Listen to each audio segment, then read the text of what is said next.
Hey, your Uncle Cooper here. Once upon a time, there was a girl named Goldie, my niece, your cousin, and Goldie didn't know which tires were right for her. The first ones were too much tire, and then the next ones were not enough tire. Anyway, long story short, Goldie found the Coopers, and they were just right. What a happy, practical ending. Go to sleep. I love you. Go with the Coopers. Cooper!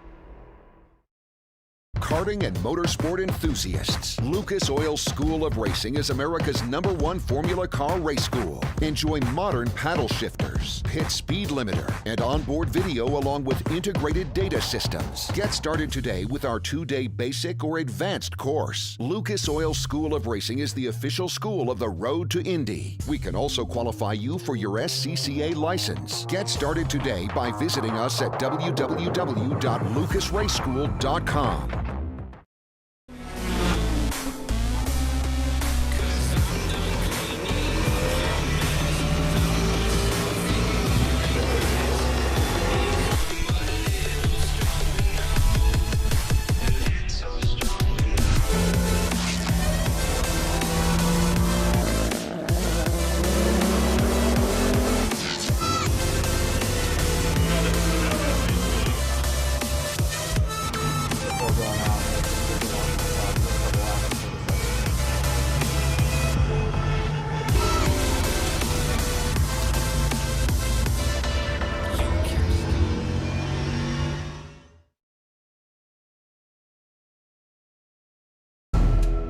Championship so close they can taste it.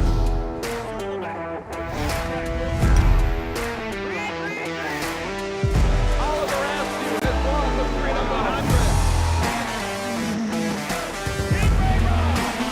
Side by side. And your new champion, Rasmussen.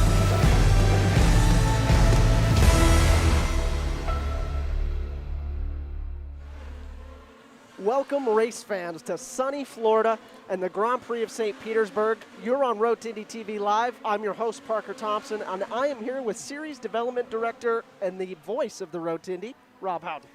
Ready to get things underway, Parker, of course, all day Friday practice qualifying. Saw some great laps, track record laps, in fact, in a couple of the categories. Not quite in USF2000. Christian Brooks not able to get his lap from last year. But it's time to go racing, which I'm excited about. Time to go wheel to wheel. Yes. Yeah. So let's get into it. USF2000 Race 1 coming up. We see a lot of veterans at the front, a lot of second-year drivers, but I think we have to touch on Exclusive Autosport. We've been giving them a lot of love, but they kind of deserve it. They lock out a front row in Indy Pro 2000 at Barber.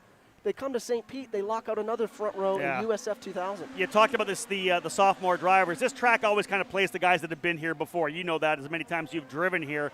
And to see the sophomore drivers up front and really the rookies a little bit further down inside the top 10, not surprised that Kiko Porto from D-Force Racing was fast as well. He'll be on pole for race number 2. But Christian Brooks, those two drivers, race winners last year when we were here in St. Petersburg. You're right, though. Christian Brooks coming out of the gate, impressive. Matt Round-Garrido joining the team last year at Barber Motorsports Park, last weekend rather. 1-2 front row lockout. Michael Duncalf was absolutely overjoyed. I bet he was overjoyed. And let's talk about Matt for a minute, because Barber really not quite impressive. Well, and I think maybe the fact that he had joined the team so late, hadn't really done any testing. We've seen Matt in the series last couple of years, a guy with a great resume in British Formula Ford as well. The guy's a racer. Yeah. 20 years of age, going to turn 21 next week. But hooking up, I think, with Exclusive Autosport, there's a connection he's got with the team. Christian Brooks, he and him got along really well. Same with the other drivers, Grant Palmer and Billy Fraser. There's a really good dynamic in the team. But to see them go 1-2, Matt Round-Garrido told me this is probably the best race car he's ever driven in the road to Indy. So planted, a lot of confidence in the rear of the car. Well, and it makes sense. Christian Brooks, no surprise getting pole. I mean, track record setter last year, won race 2 last year. I had my money on him anyway to come in here and do well. I was a little surprised in practice. He didn't have a transponder on, obviously. True, yep, so yep. I was going, where's Christian? And then race 1 qualifying goes and gets the job done. One of the key things about Christian Brooks, if there was a chink in his armor last year, he had good speed, was able to work his way forward with some great passes. They struggled a little bit optimizing the car in qualifying. That's the thing he needs to fix this year. And he had trouble at Barber too, right? He was qualified outside the top 5 in both races. To come here and get that first pole position of the season, I think that'll be good for his confidence. Well, and to give you some insight, it's even more impressive. Their performance engineer over at Exclusive Autosport from Germany actually didn't make it in for the first 2 races of the year. So for them to come in here, strap the same setup they had on last year, and go out and lock out the front row, very impressive. One of the keys, though, they do have a veteran engineer. John Hayes has been with them, and he's come in this year, and he's working really with the guys in the Indy Pro 2000 category. Andy Schlosser working with the guys in USF2000. They've got a really good engineering crew over at Exclusive. Well, and it's paying off because you watch, they not only get pole in USF2000, but they go out and get pole in Race 1 in Indy Pro 2000 That's true, for with Braden Eves, Eves. But let's give some other people some love. We've got Cape Motorsports who have worked their way back into the top 3, which is very nice to see with Michael D'Orlando. Well, he was one of my initial championship contenders from the get-go. Finished 4th last year. Michael D'Orlando from New York State. He's kind of leading that team at Cape Motorsports right now. He's really the only veteran they have, right? They've got Thomas Naveau from Canada, a rookie, and the 2 Ignite Autosport drivers in Evan Stammer and Spike Kohlbecker. Spike's a kid, I think, that as he gets more comfortable here at St. Petersburg, he's got lots of experience. British Formula Ford, Canadian Formula Ford, F4, Toyota Racing Series.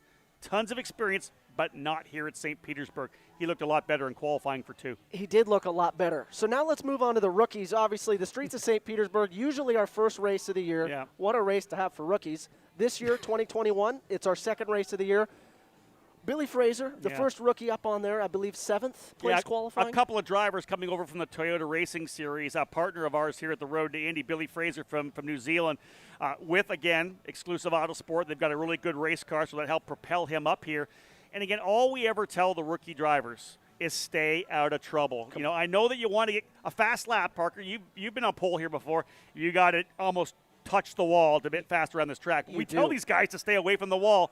Get up there slowly, and I think Billy did a great job. He did do a great job, and knowing that this is his first street course, right? It is something else when you come here and you actually can't see around a corner. Your normal traditional track, the apex is just a curb. You can see right through the corner. But Grand Prix of St. Petersburg, it's a wall. So you can't see what's on the other side.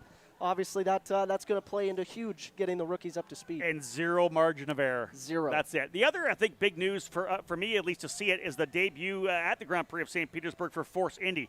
Miles Rowe, rookie driver again, 2 top 10s. They've got to think that is just a big move for them to be able to get him near that front. 26 cars on the grid. If you can go top 10, you've done something. And I'm really happy for Miles. You know, coming into Barber Motorsports Park, he just wanted to prove, I think, that he belonged on the road to Indy. And I think you couldn't have a better run at Barber. Agreed. He really showed his speed. And then you come here, a true driver's track. No testing, no anything. You show up and you rung what you brung. We're getting close to the start of USF2000. Let's go to you, Parker. You've done it before. You've started a lot of races here. You've had success in starts. You've been taken out in starts, if I'm not mistaken. You have some probably some bittersweet feelings about starting here. What is crucial for the start? We know it can get chaotic. If you're on the pole, if you're Christian Brooks, what are you thinking about right now? I'm thinking about you're coming down Albert Whitted runway, which is as wide as a airport runway, and you've got to get through a crosswalk here going into turns 2 and turns 3. So I'm thinking about car placement. The first thing I'm thinking about when I round the bend getting onto the runway, don't run on the paint. A lot of guys make that mistake. The paint for the runway is slippery. Can't put a tire on it, especially these open diff USF cars. You'll do a one-tire fire. You ain't going anywhere. So make sure you don't run on the paint. And then the other thing I'm thinking about is getting a good enough jump so I can actually open up turn 1 a little bit if I'm on pole. Indeed. If I'm behind anything other than the front row, I'm just worried about not getting hit. That's it. The guys up front pretty much know what they're doing. It's the guys in the mid-pack you're worried about. Don't get too crazy because they'll see that open inside down the inside of turn 1. It's dirty. There's no rubber down there. It's the guys that go to the inside thinking they're going to make spots that end up causing the wreck. Exactly, Rob. And it's not just turn 1 that's treacherous. It's the entire track. So with that being said, let's show the fans a lap around the Grand Prix of St. Petersburg.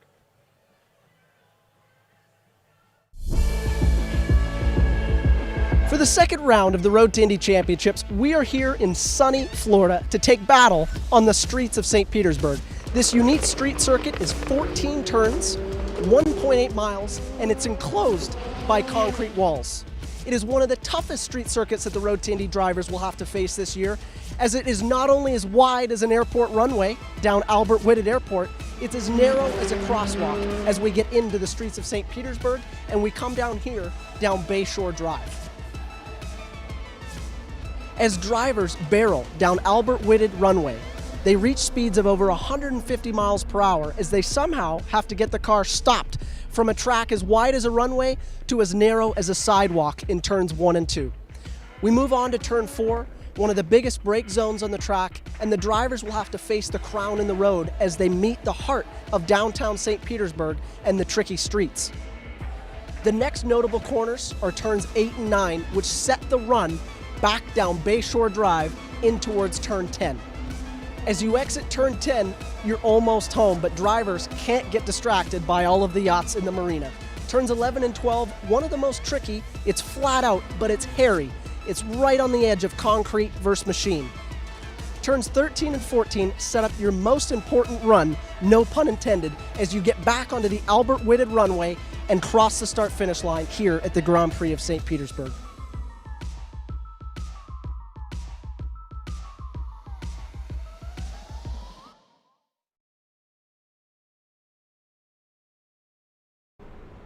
Hey, your Uncle Cooper here. Once upon a time, there was a girl named Goldie, my niece, your cousin, and Goldie didn't know which tires were right for her. The first ones were too much tire, and then the next ones were not enough tire. Anyway, long story short, Goldie found the Coopers, and they were just right. What a happy, practical ending. Go to sleep. I love you. Go with the Coopers. Cooper!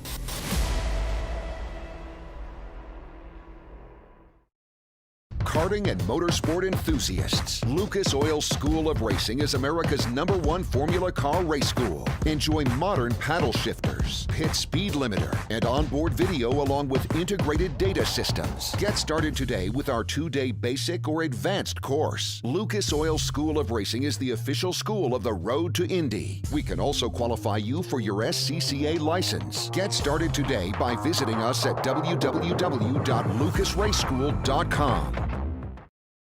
With over 40 years in business, High Tide Boat Lifts is committed to elevating your craft. Whether you own a personal watercraft or a large yacht, we can design and create the perfect lift for your needs. At High Tide Boat Lifts, we understand that you've worked hard to get to a successful place in life. We'll ensure you have a hassle-free experience, maximizing the time you spend on your boat with family and friends, and supporting your dreams out on the open water.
Series, race number 1 of the day. Thank you for following the social distance protocols, maintaining 6 feet distance, and of course, keeping those face coverings on at all times. Use the hand sanitizing stations and hand washing stations.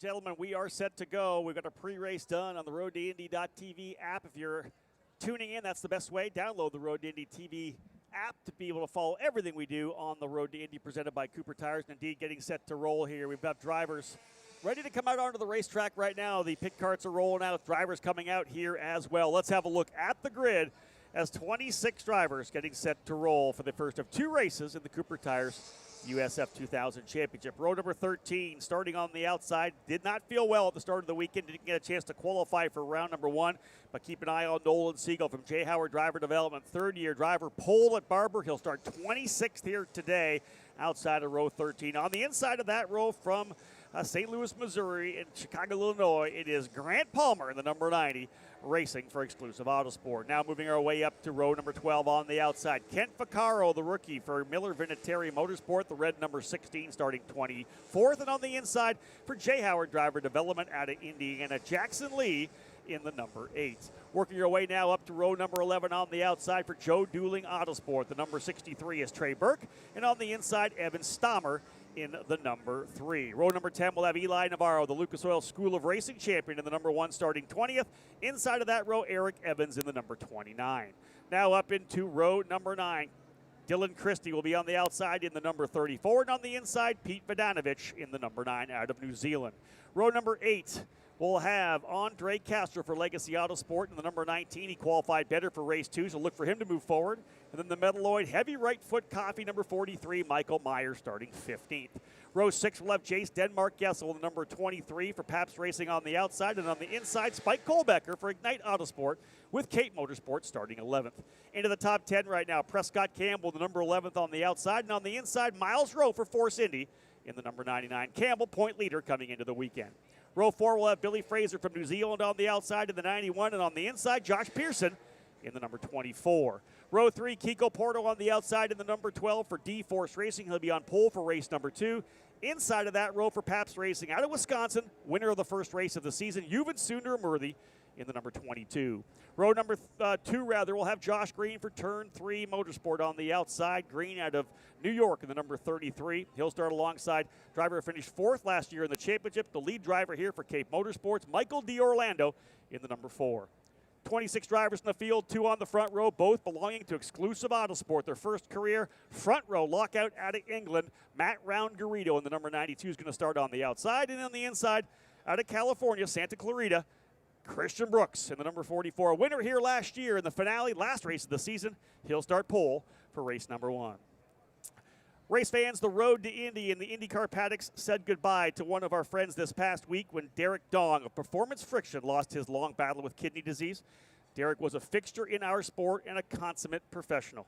Derek was dedicated to his craft and was well known for his incredible technical knowledge and his kind and welcoming demeanor. We'll certainly miss his presence in the paddock and on pit lane. And if you will, please join us for a moment of silence in honor of Derek's long life and a life well lived.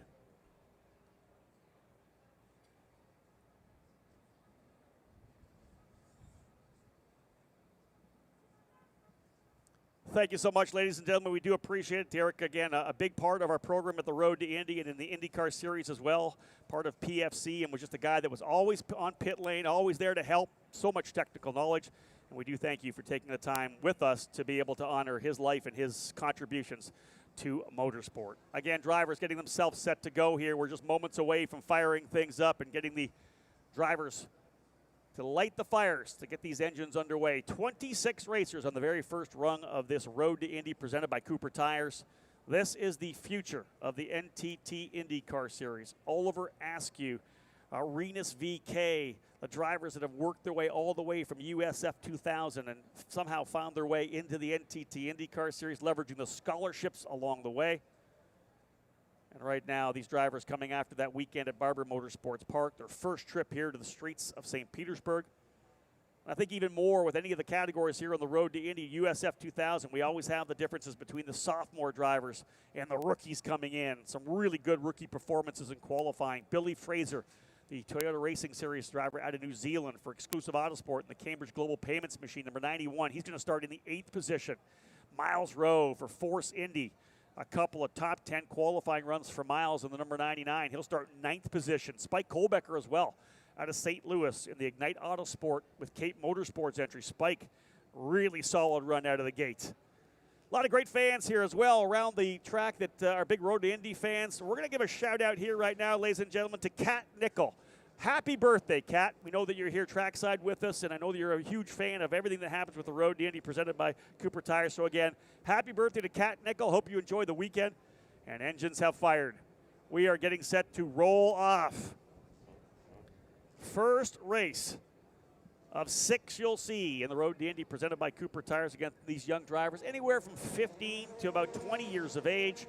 Each and every one of them with a focus on winning that scholarship, which will give them the funding they need to move to the Indy Pro 2000 program, then to Indy Lights, then maybe one day the NTT IndyCar Series.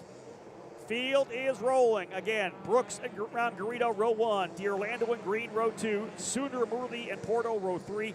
Pearson and Fraser on row 4. Rowe and Campbell, row 5. It's Kohlbecker alongside Denmark on row 6. Bejoy Garg and Thomas Naveau, row 7. Michael Myers and Andre Castro, row 8. Peter Bodanovich and Dylan Christie on row 9. Eric Evans and Eli Navarro, row 10. Evan Stammer and Trey Burke, row 11. Jackson Lee and Ken Vaccaro on row 12. And Grant Palmer alongside Nolan Siegel on row number 13. Joining me in the booth here, those of you tuning into the Road to Indy TV app or USF2000.com or roadtoindy.tv, Todd Lewis, the voice of the Grand Prix of St. Petersburg. Todd, you've watched these races before. We know what happens in USF2000. They come out at turn 14. We all hold our breath, and we hope they get to turn 3 unscathed. And most of the time we have seen interesting happenings coming into corner number 1.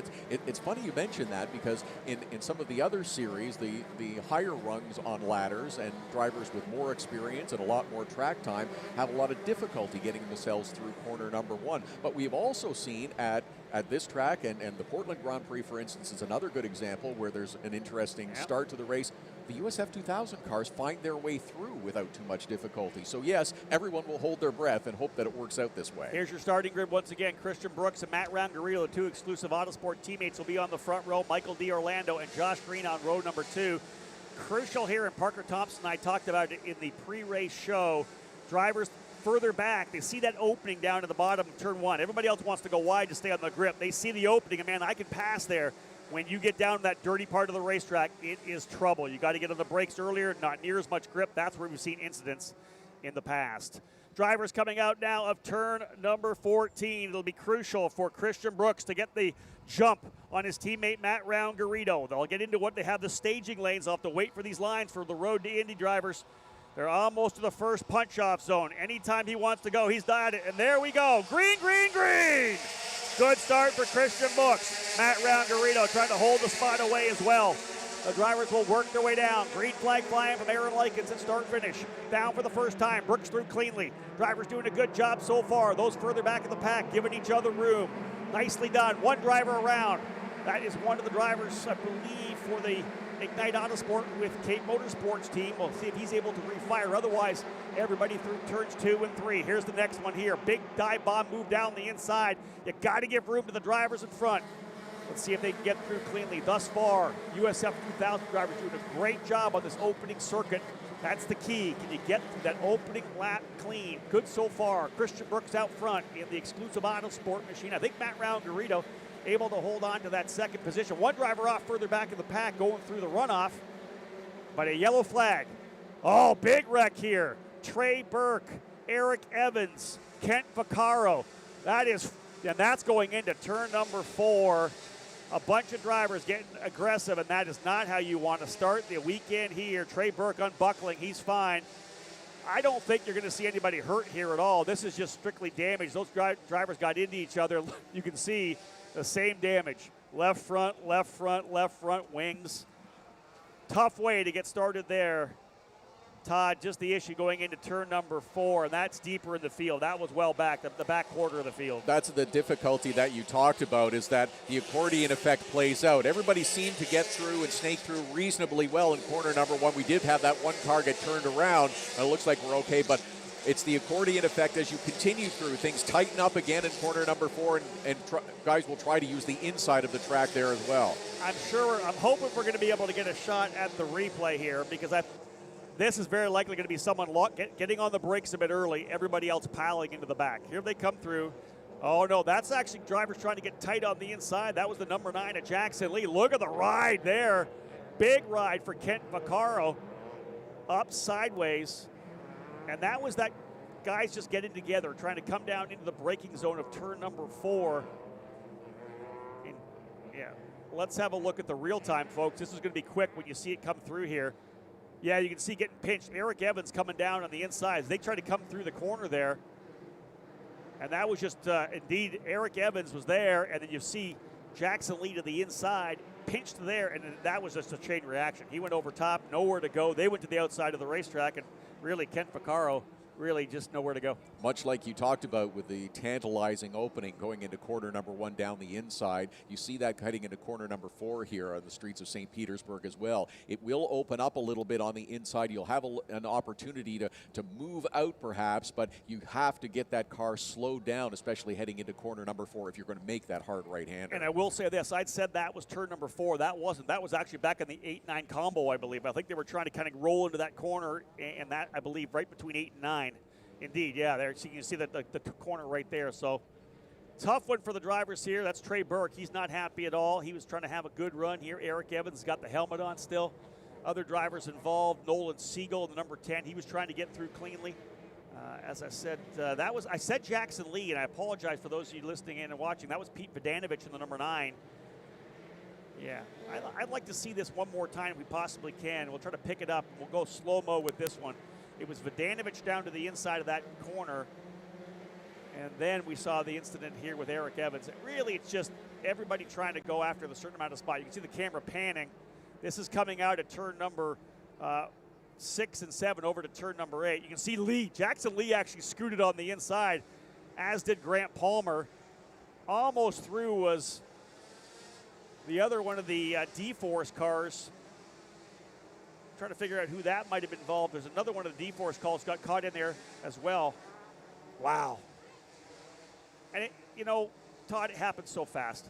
Like literally these drivers just trying to find open racetrack, and once it happens, that's the narrowest part of this racetrack as well. When I did the track walk, that was the part where I went, wow, it's narrow down here. 26 cars trying to snake their way through on lap number 1. Tires have not reached their optimum temperature yet. This is the first race of the weekend for these drivers. For some of them, it's their first experience on street courses with concrete walls around them, and it's a difficult challenge navigating your way through, especially as the course narrows down quickly in a couple of parts, whether it's corner 4, corner 8 where this incident occurred. The course narrows down, and you have to tiptoe your way through and give each other a little bit of room. You can see a little bit of an opening, but you have to remember that the corner comes up quickly and have to be able to make that turn. And the driver involved in turn number 1 who got looped around was Evan Stammer. I saw that the safety team was with him. I don't know if they refired Evan to get him back on track. I think someone got potentially to the back of Evan coming into turn number 1, whether or not there was damage. And my thought then is the driver maybe had some issues up front in that particular corner. Was there damage on the car of Eric Evans, or was there damage potentially on the car of Pete Vodanovich, maybe getting into the back of Evan Stammer there? I'm not quite sure. We'll see whether or not they're able to continue. 2 laps in the books. Drivers out so far: Peter Vodanovich, Eric Evans, Evan Stammer, Trey Burke, Kent Vaccaro, and Nolan Siegel. Nolan, of course, as we said, was not feeling well, did not qualify in race number 1. That put him to the tail of the field, put him right in the middle of that chaos there. He qualified on pole. Barber didn't have to worry about that. The emphasis of qualifying illustrated there. If you can't get through and get a good starting spot, you put yourself in a more perilous position towards the back of the field. Up front, it remains pretty much status quo through the early going. Christian Brooks started on pole. Matt Roungarito outside on number 1. I wonder, too, if those 2 teammates had a conversation about the start of this race. It seemed like Christian Brooks got ahead. They were able to settle in and go through corner 1, 1, 2, and get themselves smoothly out in front of the field. Michael D'Orlando remains in 3rd. Josh Green, Yuvan Sundramurthy, the top 5. What I don't like about this is it's robbing these guys of really crucial race time at this particular facility. You can see that the cars are all still there. AMR safety team coming in with the hooks to try to get these guys out of the way, try to get things cleared back up again. Still, that incident, as we said, just over into the turn number 8-9 complex. They're going to do their best to try to get those cars cleaned up and rolling. Otherwise, we are going to circulate around here under the yellow, and we're losing green flag time. Christian Brooks, as you said, though, really solid start. Punched off early.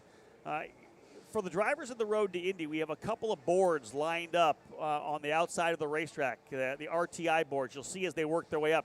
That's the start of the zone where they can go green, and really it's all up to the pole sitter. So Christian Brooks, he could roll them all the way to the tail, but the key here with this long straightaway for him, his mindset, the minute I got to it, punch it off and go. And we may be going red flag potentially to bring these drivers into pit lane and hold them so that we can get all these cars, because it's so narrow in that particular part of the racetrack, we can't get all the cars out there to get them rolling. So I think they'll probably bring these cars in, park them on pit lane right now, and then really go to work and get these cars cleaned up. That's 4 cars are lined up there. We need to get the trucks in there to get those cars off track. That will expedite the process. It will also keep the cars sitting on pit road and not ticking away laps. There's a time limit as well, and ideally, if they can clean those cars up a little more quickly without the worry of cars circulating around the track, they'll be able to give these drivers more green flag racing time once they do get the racetrack cleared. So a good call by the Road to Indy crew. Indeed, Todd, 20 laps or 40 minutes. Obviously, our lap time's down, in the low 111s, 112s, so we should be able to get all the laps in the books, and indeed, great call to bring them in. That way we get the drivers to have as much track time as possible. You can see a lot of the teams rolling down there now from their pit carts, getting to their drivers at the front. They're bringing the umbrellas to try to keep them cool, because as we know, very warm here today, super comfortable, 79 degrees trackside. A little bit of a breeze coming off the bay, but humidity's there. It's a warm one here today, and these drivers, of course, bolted in. We want to make sure we give them a little bit of shade to keep them cool before we go back to racing. Now, hopefully, with the cars stopped along pit lane, they'll get the steps tow trucks out there. They'll be able to get these cars picked up and moved out of the way quickly. That's the other difficulty, is with their tangled together, they can be able to pull them apart now and get those safety crews working without have to worry of the other cars passing around. You can see how narrow the track is at that portion. Just a couple of cars wide. It's hard to even squeeze 3 cars alongside. Yeah, you can see they've already got the hooks lined up to our roll hoops there. You can see the little the nylon hook there. They'll just grab it, pick it up, and bring it in. These cars are fairly light, pretty easily to bring in here. AMR safety crew making sure everything's dialed in and ready to go. A lot of damage to these cars. And hey, one of the things to remember, we haven't brought it up yet, these guys raced this afternoon as well. So anybody with damage, they've got to get these cars back. They're going to be tearing them apart and getting back going again. This is the challenge of a kind of compressed race schedule. The USF2000 series had the practice and qualifying all done yesterday, and it is back-to-back races today. A few hours in between, of course, but you mentioned by the time they get these cars back, dissect what the problem is, get the cars apart, and then bolt on the new parts, that time is going to elapse very quickly. These teams are going to be very busy over the next few hours. Actually, it would be a great time if you're wandering around the festival grounds here at the Firestone Grand Prix of St. Petersburg to watch these teams work a little bit on these cars in the paddock area. Yeah, less than 4 hours before they've got to get themselves back to the false grid, which is the back part of this racetrack. And indeed, if you're a race fan, I know you can't get into the IndyCar paddock right now. Obviously, they have their bubble, but you can come over and join us at the Road to Indy. Come across the bridge just after turn number 2.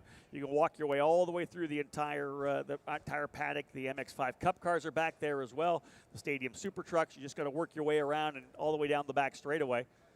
Again, getting a good look at the guys from Steps Towing coming in, and there's 2 trucks right there. We're going to get both of these cars lifted up and balanced correctly. They'll tie the front end back down as well. You can see again, we talked about this yesterday, the value of having the AMR safety team here. Not only are they fantastic in an emergency where a driver could be injured, because they're all licensed firemen, EMTs, whatever it may be. Also, they know how to clean up an incident quickly. They take care of our race cars. And there's probably around, maybe I'm going to say $12,000 or $13,000 of the front wing right for you. It's expensive, these race cars, as people know. And they'll get those in the back, and hopefully the guys will be able to get things dialed in. Look how much quicker they're able to get these cars out of the way, pulling the tow trucks up. As you mentioned, the AMR safety team, they understand this is the type of incident that we've had. Here's how we hook it up, get it out of here quickly. Then they'll sweep the area for any debris to make sure there's no body parts or debris sticking out on the road, and then we'll get this track back green again and open for the USF2000 cars to compete. So again, Christian Brooks started on pole, the Californian for Exclusive Autosport. He and his teammate Matt Round-Garrido out of England. P1 and P2 on the start. They hold on to those positions. Michael D'Orlando did not put that much pressure on Matt Round-Garrido. Didn't want to kind of chance it, I think. Able to slide into P3. Josh Green into the 4th position. Yuven Sundar-Murthy in 5th. Billy Fraser started 8th, gets a couple spots on the opening lap. He goes from 8th up into the 6th spot. Kiko Porto holding on to 7th. 8th is Josh Pearson. 9th, Prescott Campbell. Prescott started in 10th. He's 9th now. Miles Rowe dropping down a couple of spots from 9th into the 11th spot. Spike Kolbecker in 12th. Bejoy Gard 13th, or 12th rather. Dylan Christie in 13th. Michael Myers in the 14th position, gains a position. And again, as we said, the incident starting deeper back in the field. Drivers that were involved there, Peter Vodanovich and Eric Evans, they were 17th and 19th at the start. Evan Stommer out early. Trey Burke started 22nd. He got involved in that. Kent Vaccaro got involved as well. Grant Palmer able to slide through in the number 90. He moves up Palmer from 25th up into the 18th position. So those who were able to avoid the incident on the inside coming out big there. Jackson Lee, of course, 23rd up to 17th. That's the other element that plays out at the start of this race when there is a double file start and the green flag is in front of you. It is one of the best opportunities to gain position as well, and you want to be in position to take advantage of that. If there is an opening ahead of you, you're up close to the car in front of you, wanting to be able to maneuver around and gain a position or 2 or 5, whichever you're able to do. That also works against you, and as it has in this case. Well, and that's the scale, right, of positive, negative, risk versus reward. It is. The start is obviously the best opportunity to gain positions. It's the closest the last guy is going to be to the pole sitter probably for the entire race. So, yeah, if an opening comes in and you think you can take it, you go for it. This particular part of the racetrack, and again, it's happening with the rookie drivers further back. If you literally look at the drivers that were involved in that incident, other than Siegel, who came at the very end of it and just couldn't get through, all rookie drivers. Not the place to make a move, especially if you're further back. You have to know the drivers around you. Literally trying to make that area where you're probably too wide. They're trying to go 3 wide. You can't do it. It's literally a low-risk maneuver. Better to back out of it. And again, the guys that are paid for that incident were, of course, Vodanovich and Evans, who had the contact. Trey Burke and Kent Vaccaro, not their fault at all. They just got caught up in the incident that happened in front of them.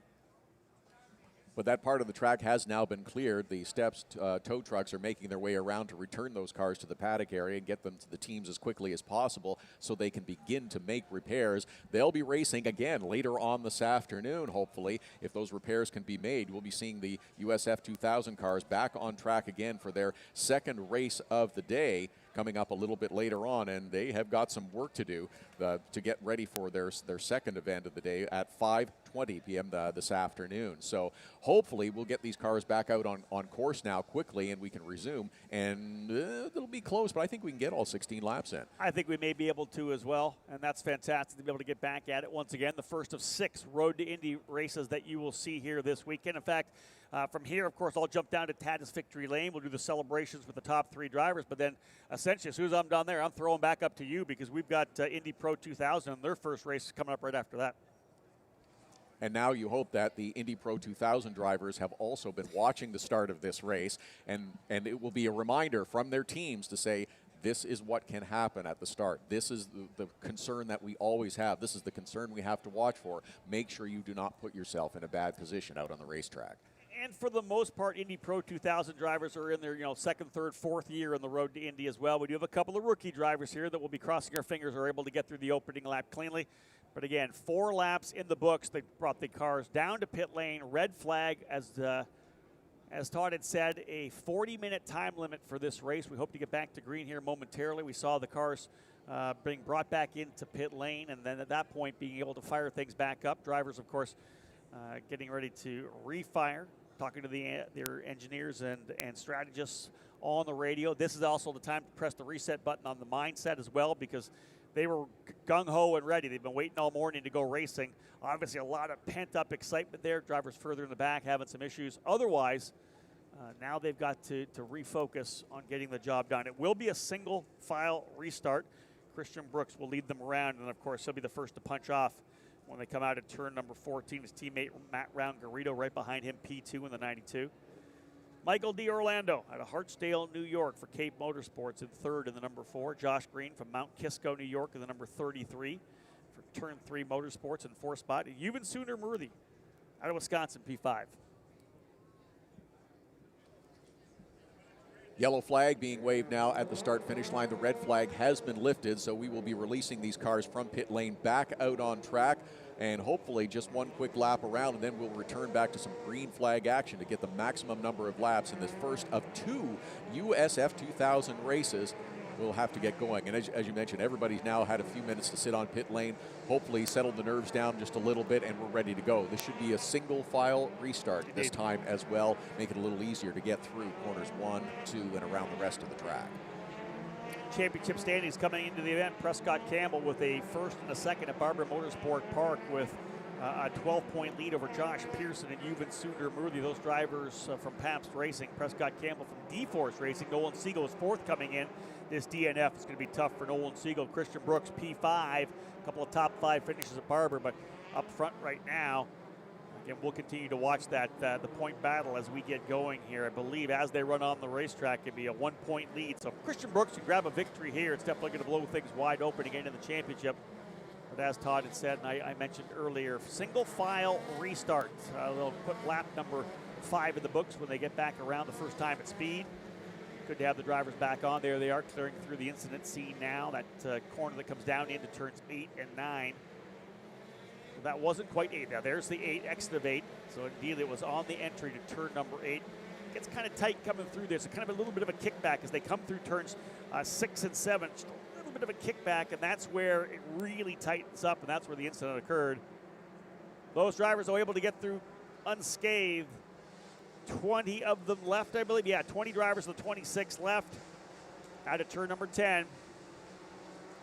Go in the hands of Christian Brooks, second-year driver here for Exclusive Autosport. His teammate Matt Round-Garrido right behind him.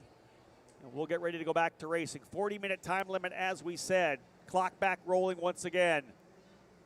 And coming out of turn number 14, the hairpin, we're back at it. Green, green, green is a tremendous start for Christian Brooks. His spotter will be telling him he's got lots of room going into turn number 1. That'll be key. Running the full wide line, not having to run a defensive entry at all. They're through cleanly thus far. There's some potential contact there coming through turn number 3. Yeah, driver upside down and in the wall. We have contact coming through turn number 3. I want to say that, not quite sure which driver it is this point, but we have a driver upside down into turn number 1, and that was an overzealous move from the driver behind. I'm sure we'll get a replay of that momentarily. We'll give him a chance to cue that up, but indeed, not a good start here for USF2000, and I guarantee you our race director, Joel Miller, will be sitting down with these drivers when we're done here, because that did not need to happen. Driver back at, I think, P4, diving to the inside, and that driver went over. Trying to figure out who that might have been involved there. I think that might have been Michael D. Orlando and Josh Green. Don't want to speculate who's the driver upside down, but I believe that was the battle for 3rd and 4th, and that was just a driver trying to go to the inside, Todd, and there was no room there. There's no way. That was left front to right rear contact, and that's going to go right on the driver in the back. And that's the problem with your opening up the inside there. You do have to get the car slowed down further to make the sharper corner, and with contact like that, with the left front, right rear, it wound up with the car upside down. The AMR safety team positioned right at corner number 1 as well, quickly on the scene to address the situation and get that problem solved. But now right back to yellow, and this is the frustration that we sometimes find with the USF2000 series and other series, is just it looks like there's an opening, it looks tantalizing because there's some wide open space, but you don't think past the corner. And that's the other part with the drivers, is you have to be able to complete the corner and a pass if you're trying to make it happen. And I'll say this, start of the season, right? And those are drivers we've had here, but those are sophomore drivers for sure. That should not have happened up front. Let's have a look at the replay of this incident. Again, down to turn 1, both of the Exclusive Autosport drivers coming through cleanly. There's Christian Brooks coming clean. There's Matt Round-Garrido, and coming to the inside, that is indeed the driver, Michael D. Orlando, going over, and it was Josh Green. They were teammates last year at Cape Motorsports. strong contact into the wall, and that roll hoop doing a good job there for Michael D'Orlando. He's one of the tallest guys in the paddock, too. So, indeed, the incident happening with, again, Josh Green trying to go down to the inside. Now, I called that coming through. We had this shot of it live, and that just did not need to happen. He was trying to go to the inside, didn't back out enough, and left front to right rear contact is definitely going to go to Josh Green. I'm sure he'll get a call to the steward's office when this is all said and done. Green realized the error of his ways, but too late to do anything about it. The contact was inevitable at that point. He saw a little bit of an opening up the inside, but there was no way he was going to make that move. Looks like that car has been positioned up on its wheels at the end. They'll need another steps towing vehicle to get it position moved off the track, and we can hopefully get back to green flag racing, get as much green flag action as we can going on here. But looks like everyone's okay coming out through that area. These cars super safe, super tough, even for a rollover situation like that. Indeed, these we actually have an upgraded roll hoop for the 2020 season. Our 2021 season, we'll have a brand new tub next year. We're going to have the halo on these cars next year, but an upgraded tub. We also, if you look at the cars, we have the a front piece right in front of the driver, which is essentially any kind of debris coming at them will deflect that away from the drivers. We'll go to the halo next year. New tubs coming, as I said. But listen, we just had a couple issues there. The first issue was a rookie mistake further back. To have that happen up front right now with a couple of veteran drivers, hate to see that, because literally when we were here last fall, I want to say we went green to checker in both of our USF2000 races. Not so lucky here. It's going to be a timed race. But thankfully, with a timed event, our drivers are going to get the laps they want. They're going to get time on the racetrack. That's key for the drivers here on the road to Indy. We saw, even though it was a single file restart this time, the same sort of get up as close as you can to the competitor in front of you. It was just a single file line this time, and Josh Green got a little bit overzealous trying to make that move and get himself an extra position right off the start into corner number one. It is probably the best passing zone out on the track. Corner number one, you have the long front straightaway and the ability to jump to the inside, but you have to be able to make that clear. You have to be side by side with the driver in that corner. Like literally, if you're not fully side by side with the driver, even almost before him going into turn one, he's going to beat you to turn number two. You have to get a pass done in turn number one. You have to be almost all the way by before you turn in, because he's going to be able to run the outside and then pinch you when you get to turn number two. Because on the inside, even though you're alongside, you have to run slower through that corner, and it doesn't give you as much drive off, and then the advantage shifts back. And you got to brake earlier as well, because you're coming into that corner. It's really, really dirty down there. You got to brake earlier, because to make the corner, you have to have a slower entry speed. So there's so many factors in the equation of making the pass in turn number one. That was ill-fated from the very beginning. Josh Green just did not have position to be able to hold that spot. But what that does is brings Euban Sooner-Murthy up into second. Billy Fraser now up into the third spot. Kiko Porta goes to fourth. Somehow Prescott Campbell, who was outside the top 10, is now up in to the sixth position. Josh Pearson seventh. Eighth is Miles Rowe. Ninth is Spike Kolbecker. And Bajoy Garg now up into the top 10. An illustration of being able to finish will help you, and you'll benefit from others' misfortune and having issues. You must get to the finish line to have any sort of success. And early on, a couple of caution periods with significant carnage in the cars has allowed Billy Fraser, perhaps the best example, to move up. He was able to jump up a little bit on the initial start, but now has benefited as well, moving up to fourth position. Yeah, Billy started in the 8th spot, the driver out of New Zealand. We'll talk a lot about the Toyota Racing Series, which runs in January and February, a really concerted program down in New Zealand. We'll have a number of drivers who have come from the road to Indy. They go down there to New Zealand in the offseason. They get a really good opportunity to do some racing in the tremendous cars they have there. We have 2 drivers coming back this way. In fact, 3 in total. Spike Kolbecker ran back in 2020 before the COVID-19 shut things down. And then, of course, as well, Peter Vodanovich and Billy Fraser from the Toyota Racing Series joining us here for the 2021 season. Pace car is ducked on off. Green flag once again. A good jump start there for Christian Brooks. We may see a battle here right now for P3 as Billy Fraser lining up to try to find a way by Euban Sooner-Murthy. Down the front straightaway. Fraser trying the outside of Sooner-Murthy, who went on the defense as they come out of turn number 2 over to turn number 3. We'll see if Fraser's gone to P3. If indeed he has, that could be an exclusive Autosport 1, 2, 3. Right now it's Christian Brooks as the leader. Matt Round-Garrido into second. And again, underway. Yeah, indeed. That's Fraser through. Prescott Campbell now going to work on Sooner-Murthy as well, as he's getting attacked by both Porto and the Prescott Campbell. We're trying to get this opening lap in. Drivers running hopefully cleanly here to see if we can't put a couple laps, string a couple together. And this is the field coming through turns number 8 and 9. Back to the tail of the field. That was Thomas DeVoe, Grant Palmer, and Eli Navarro. Remember, Navarro, a big wreck yesterday in the final qualifying session. He's okay. They got the car back together, and he's back on the racetrack. So good to see Eli back out here behind the wheel.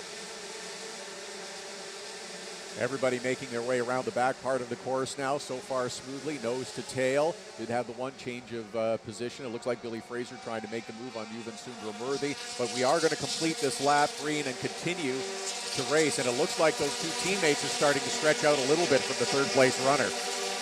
Well, that's not surprising. Front-running drivers out comfortably as the lead group.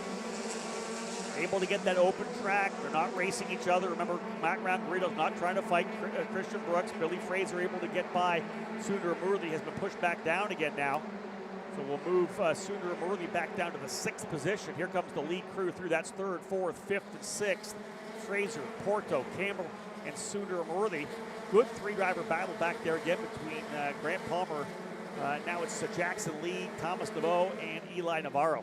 This is the kind of racing that we were hoping to see even more of through this event, is the good, close competition. You may have a couple of cars battling for position, but you will see that throughout the field, whether it's 3rd, 4th, 5th, 6th. Nice move by Prescott Campbell, who's moved up as well from his 10th starting spot into the top 5 now. But you will see fights throughout the field for position with 2, 3, and 4 cars. Yeah, even Sundaramurthy trying to get himself settled back down. Remember, he was up there in P3 after that restart. Billy Fraser was able to get by. And when you get past, you know, Todd, you end up being on the wrong part of the racetrack. He was on the inside trying to defend. Fraser went around the outside, then he pushes wide. That allows Porto to come in. Really kind of got beat up a little bit there by Porto and Campbell getting away through. But again, up front now, 7/10 of a second lead for Christian Brooks. Matt Garrido runs second. Damage there for the number 11 of Prescott Campbell. If you saw him come through, damage to that front wing. The left side of that front wing hanging down. So Campbell potentially having some trouble. Now that's going to give him a bit of an issue in some of these quicker corners, Todd. He won't have that front downforce. The air is not going to flow as it needs to be as he rolls right back there. This is where we saw the incident before. This is turn number 6 and 7, the little 7 kink back to turn number 8. There's Grant Palmer. Still the battle there between Jackson Lee and Eli Navarro. There's the damage again for Prescott Campbell. It's going to hurt as well coming through turns number 12 and 13. Super quick right-left flick. Even though these USF2000 cars are the least sophisticated of the Road to Indy cars, those wings are important, both front and back, and you can see that wing is askew significantly on that right front, and it will have a big impact on Prescott Campbell making his way through. As the leaders come back across the finish line again, see if that is increased, and yes, there is a little bit of an increase from first to second. Brooks now leads by nearly 9/10 of a second. Yeah, I think Yuvan Sundaramurthy ready to line up and try to see if he can get by Prescott Campbell. Not quite able to do it. But you talk about the downforce on the cars. You've heard it with Indy cars. Downforce, of course, measured in weight and pounds of downforce. As you work your way up the road to Indy, we just keep piling on that downforce. It's really not, the new car, the new USF17, not a ton of downforce on this car. We didn't want it to have as much aero wash, more mechanical grip than downforce. There still is enough to have that aero wash, but not quite as much, so the drivers still have to be able to hustle the car around. Good battle here right now for P3. Kiko Porto will start on pole for race number 2 later on today. He's hounding Billy Fraser. That's them right there. They've been able to develop that gap over Yuvan Sundaramurthy.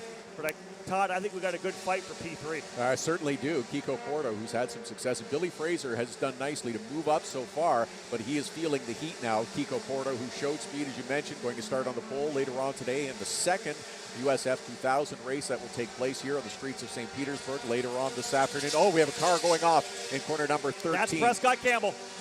Prescott Campbell straight off the racetrack in turn number 14. That is your point leader, trying to get the car wound up down to the hairpin, and he has gone straight off. You have to figure the front downforce potentially on that wing. And here's the fight still going on for P3. We haven't got full course yellow yet, 12 laps in. And right now, I expect we'll go full course yellow here momentarily as Campbell has powered it into the tires on the exit of turn number 3. Still looking down at start and finish. I do not see Aaron Likens bringing out the double yellow at this point.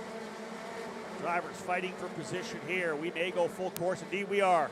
Full course yellow for Prescott Campbell. Point leader off the racetrack in turn number 14. And when you're thinking about championship, we don't talk about it early in the season, but man, Prescott running there on the top 5, that damage to the left front of the wing. Here's the replay of the issue. Coming down into turn number 14. He was just got past potentially, locking it up, rolling into the corner, and straight off. You can see the front wing is already fully damaged. Like to me, that front wing may have already given up. And I think that at that point, I think Sooner, Murthy, and Pearson had already gotten by. I have a feeling that wing was probably already done. Zero front downforce. You get into that corner hoping to have that front grip, which is, of course, played by that front wing, and to have no turn or no downforce. He gets on the brakes, and it ain't going to stop. Let's watch it in real time and think about being behind the wheel.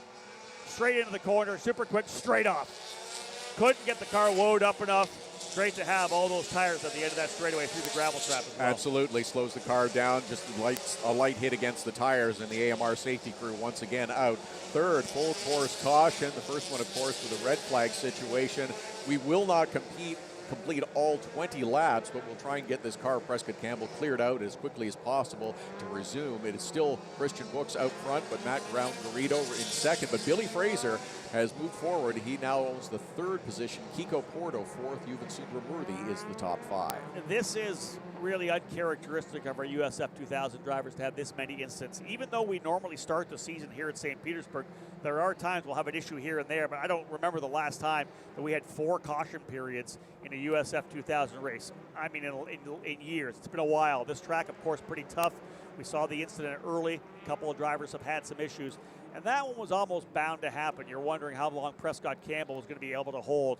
If that front wing eventually actually gave up, as it did, that's a tough corner. You're carrying so much speed out of turn number 10, Todd. That quick flick through turns 12 and 13, you're literally almost kissing the walls on both sides. Once you get into that braking zone, he's not going to know that the wing is gone or has broken sideways already. He's just putting the brakes on like he normally does. And at that point, with no front wing, you're on the brakes, and man, this thing's not slowing down. And you're the passenger. That's exactly. You have no idea when that front wing is going to let go. You're hoping that it will hang on for the duration, and you can battle through it to get to the end. But if it lets go, then you are simply holding on and hoping that the car woes down as quickly as possible. Sandtrap did the work. The tires did the work. Prescott Campbell slowed up, but we're under yellow again, and looks like we will be for a little bit yet. Yeah, one of the biggest battles we saw just before we went to the yellow there was the fight between Billy Fraser and the Cambridge Global Payments number 91 exclusive Autosports machine. The Kiwi going at it with the Brazilian Kiko Porto. Again, Kiko, winner here last year in the final round. He won the opening end of the doubleheader. He'll be P1 when we get started this afternoon. That was a good fight for P3. Fraser trying to hold him back. They've got the things cleaned up. They got him out of the way. Super close there, and we're back at it. Throttle down for Christian Brooks. Another great start. 13 laps down, 14 in the books this time by, but no, 13 laps in the books. 7 more laps to go. Not sure really where we are on the time count at this point. Kind of think we're getting close. Potentially 6 minutes left on the clock here. Good start there for Christian Brooks to get back out into the position. Matt Brown-Garrido in the second spot. Everybody single file. No one making any aggressive moves. Here's the pass potentially further back. Nope, not going to happen. Thomas Naveau trying to find a way by Andre Castro. Top 10 has Brooks as your leader. Brown-Garrido second, Fraser third, Porto fourth, and Sundramurthy in fifth. Josh Pearson runs sixth, Miles Rose seventh, Spike Kohlbecker eighth, Bejoy Garg ninth, and Dylan Christie in 10th. Top rookie on the racetrack, Billy Fraser for exclusive Autosport, as they now run 1, 2, 3. Brooks, the leader. You want as much green flag racing as possible, too, not just because it's great for us to watch and see the action all around the track, but this is when an enormous amount of learning takes place for these young drivers on their racecraft. How to set up a pass, how to set up a competitor to make a complete pass, and you get that by running green flag laps, knowing how to complete a pass and use your skills with the car to move forward. You know, Todd, even more crucial for a track that we're not able to come to and test on, right? We got more issues further back. That was a battle there. I want to say, I think Sundramurthy's gone through to P3. Billy Fraser had an issue. Kiko Porto was able to get to the position on the inside. He went to the inside of turn number 1, pushed wide on the exit, Fraser's been able to get back through, I think. I think Sundaramurthy was able to get back to the bottom. Sundaramurthy is through. That's Josh Pearson now into the fight.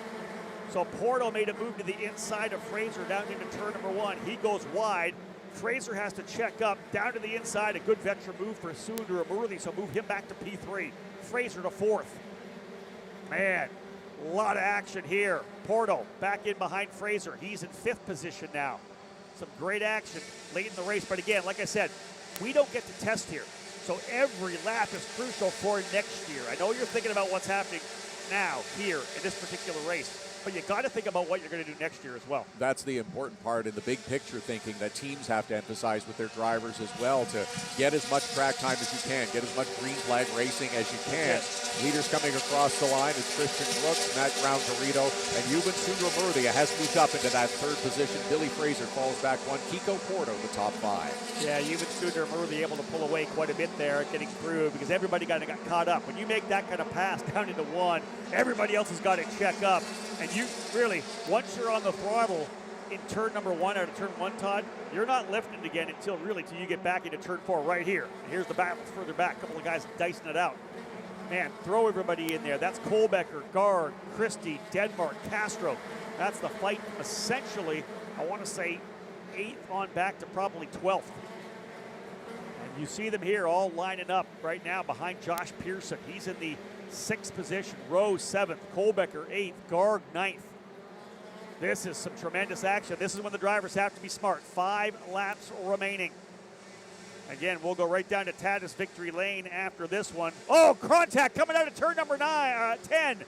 Driver into the wall. One of the J. Howard driver development cars. I'm going to say that's potentially Bajoy Garg. And that's going to end this, I would expect. So that's some pretty hard contact. Bajoy Garg, I believe, off the racetrack in turn 10. One of the J. Howard driver development cars.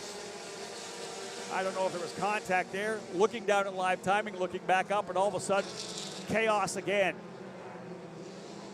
We've seen issues at corner number 10 and a couple of other sessions through this weekend early on. Drivers missing that corner, going and having some contact with the outside wall. Michael Myers involved as well, yeah. Yeah, the 42, Michael Myers, just arriving on pit lane, and that front wing askew. You may have seen those two have come together, but corner 10 jumps out and bites another driver this weekend. I'll tell you, very uncharacteristic of our USF2000 program to have 5 yellow flag periods right now. Christian Brooks, the leader, Matt Brown-Garrido in 2nd, Yuban Sundaramurthy in 3rd, Billy Fraser 4th, and Kiko Porto 5th. Kohlbecker's going to go up to P5 or P6 rather on that lap, and we'll have a better look. I'm sure that we'll be able to get a replay of this momentarily as the crew back in the truck dials it in for us. All right, let's have a look at what happened here.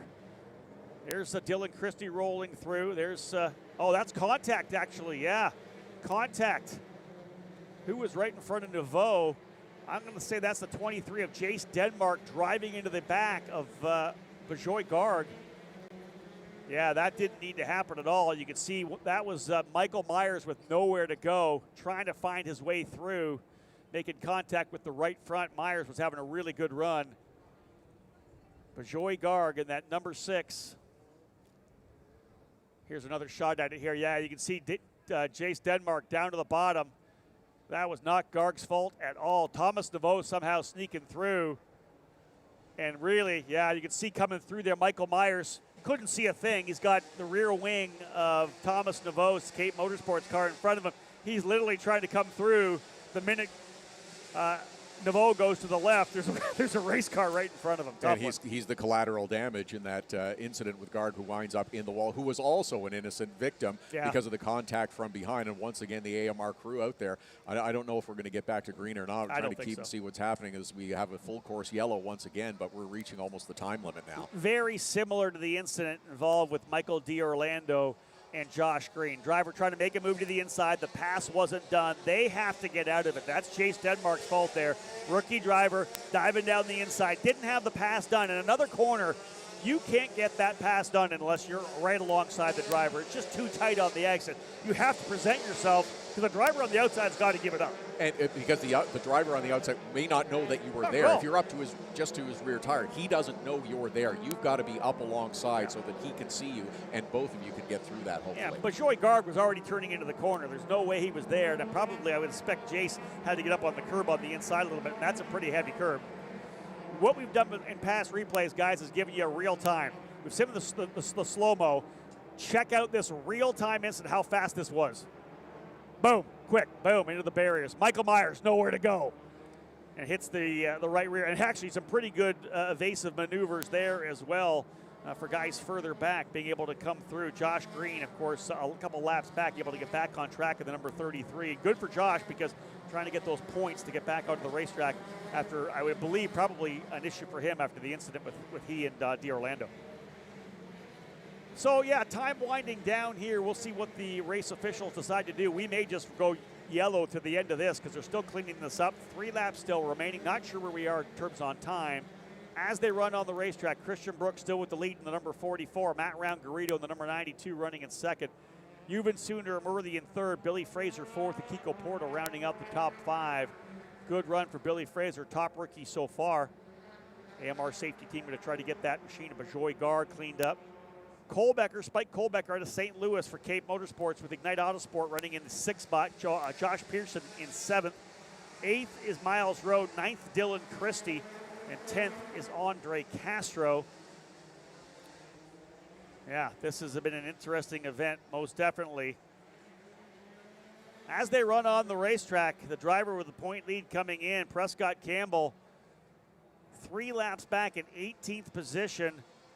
This could put Christian Brooks into the lead in the points, bumping him up to P1. Actually, he'd be tied with Yuven Sunder-Murthy as they run on the racetrack right now.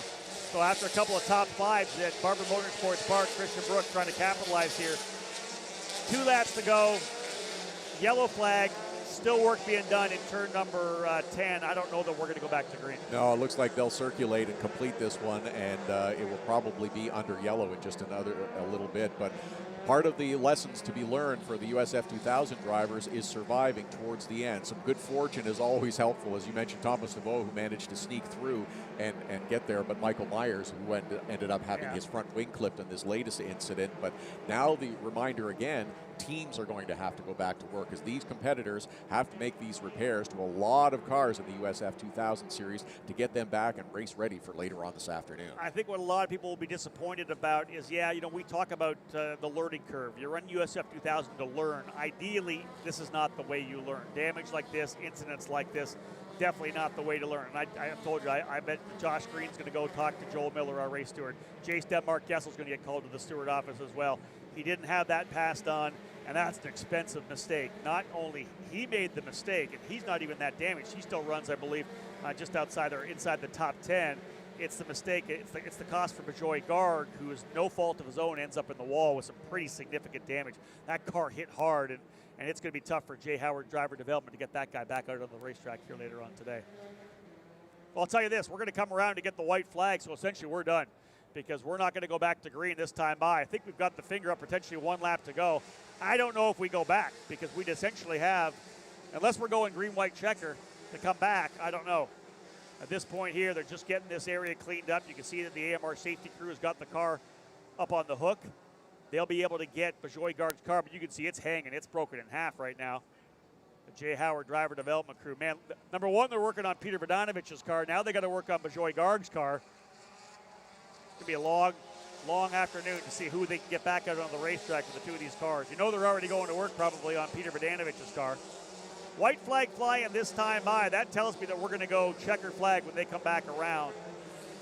I won't call it until it's done, but essentially, Christian Brooks is going to get this victory.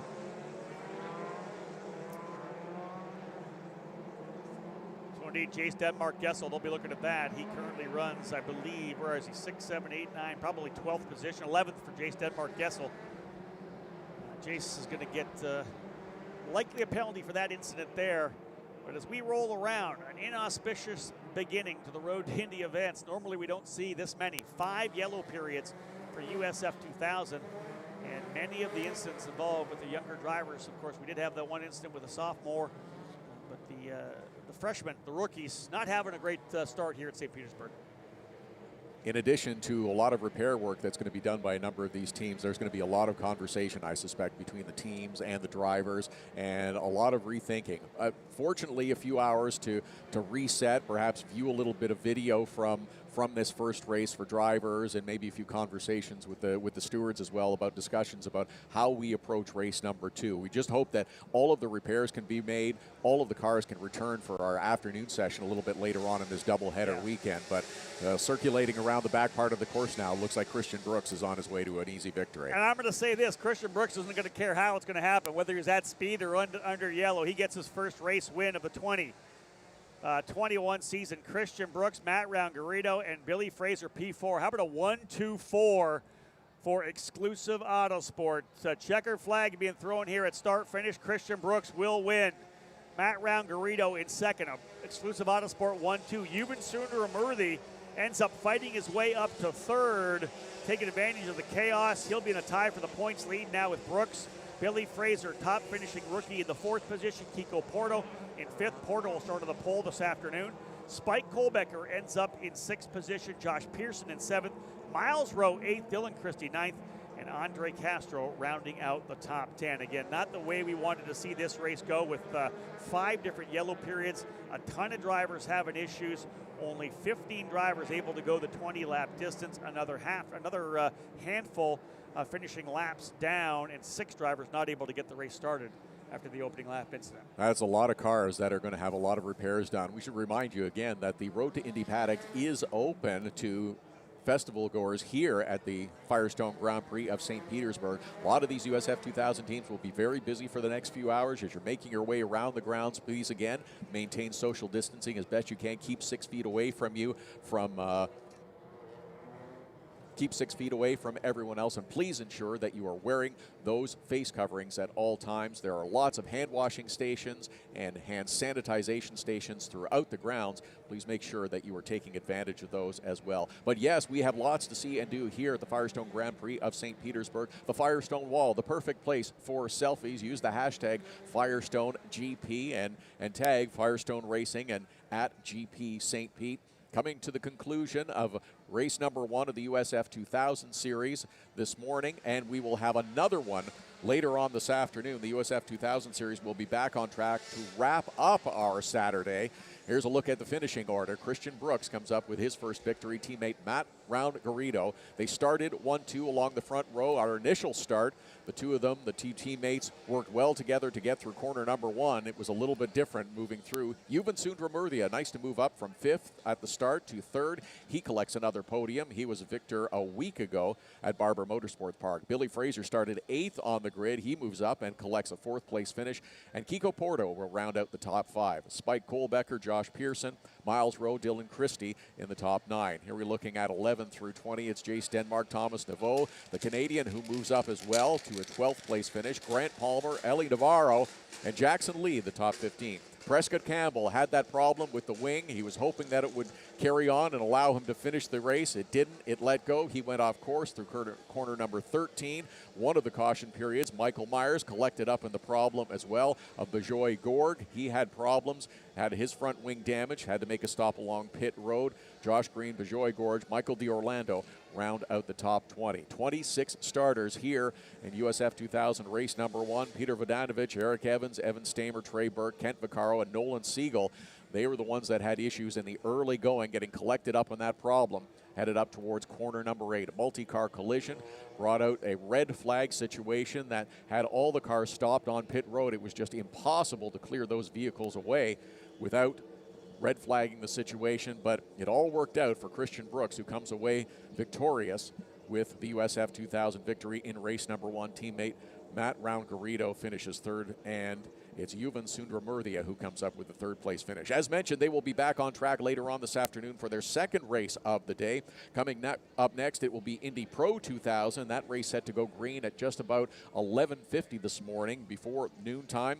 Stadium Super Trucks will be with us after the lunch hour. If you didn't catch them yesterday, you will enjoy them very much today. And there you see a happy Christian Brooks, who is climbing out of that car to collect his victory and embrace with his teammate Matt Round-Garrido as the two of them finish 1-2. And Billy Fraser, another terrific teammate run, who moves up from 8th to 4th on the grid. The congratulations coming from all the teammates, even with all of the caution periods, even with all the slow laps, even with the red flag situation, which has drivers stopped on the pit road for a number of laps.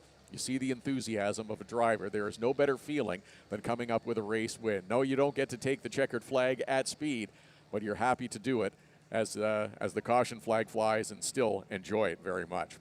Honest One Auto Care is proud sponsor of this year's Firestone Grand Prix race, serving Tampa Bay with locations in Tampa and Bradenton. They take pride giving back to the communities they serve. Honest One Auto Care provides quality auto repair on all makes and models with honesty and transparency. All work is backed up by an industry-leading 3-year, 36,000-mile warranty. Honest One Auto Care provides auto care the way it should be. It's a bodacious day at Woody's. Hey, your Uncle Cooper here. Once upon a time, there was a girl named Goldie, my niece, your cousin, and Goldie didn't know which tires were right for her. The first ones were too much tire, and then the next ones were not enough tire. Anyway, long story short, Goldie found the Coopers, and they were just right. What a happy, practical ending. Go to sleep. I love you. Go with the Coopers. Cooper!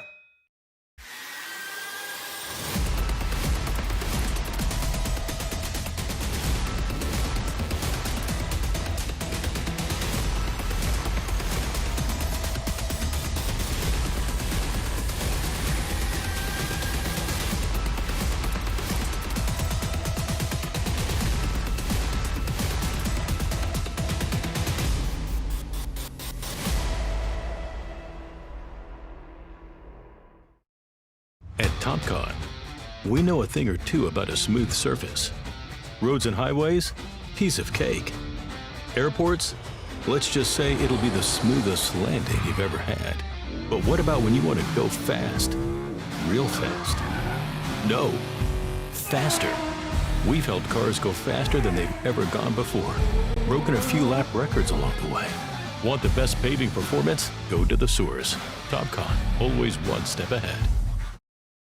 With over 40 years in business, High Tide Boat Lifts is committed to elevating your craft. Whether you own a personal watercraft or a large yacht, we can design and create the perfect lift for your needs. At High Tide Boat Lifts, we understand that you've worked hard to get to a successful place in life. We'll ensure you have a hassle-free experience, maximizing the time you spend on your boat with family and friends, and supporting your dreams out on the open water.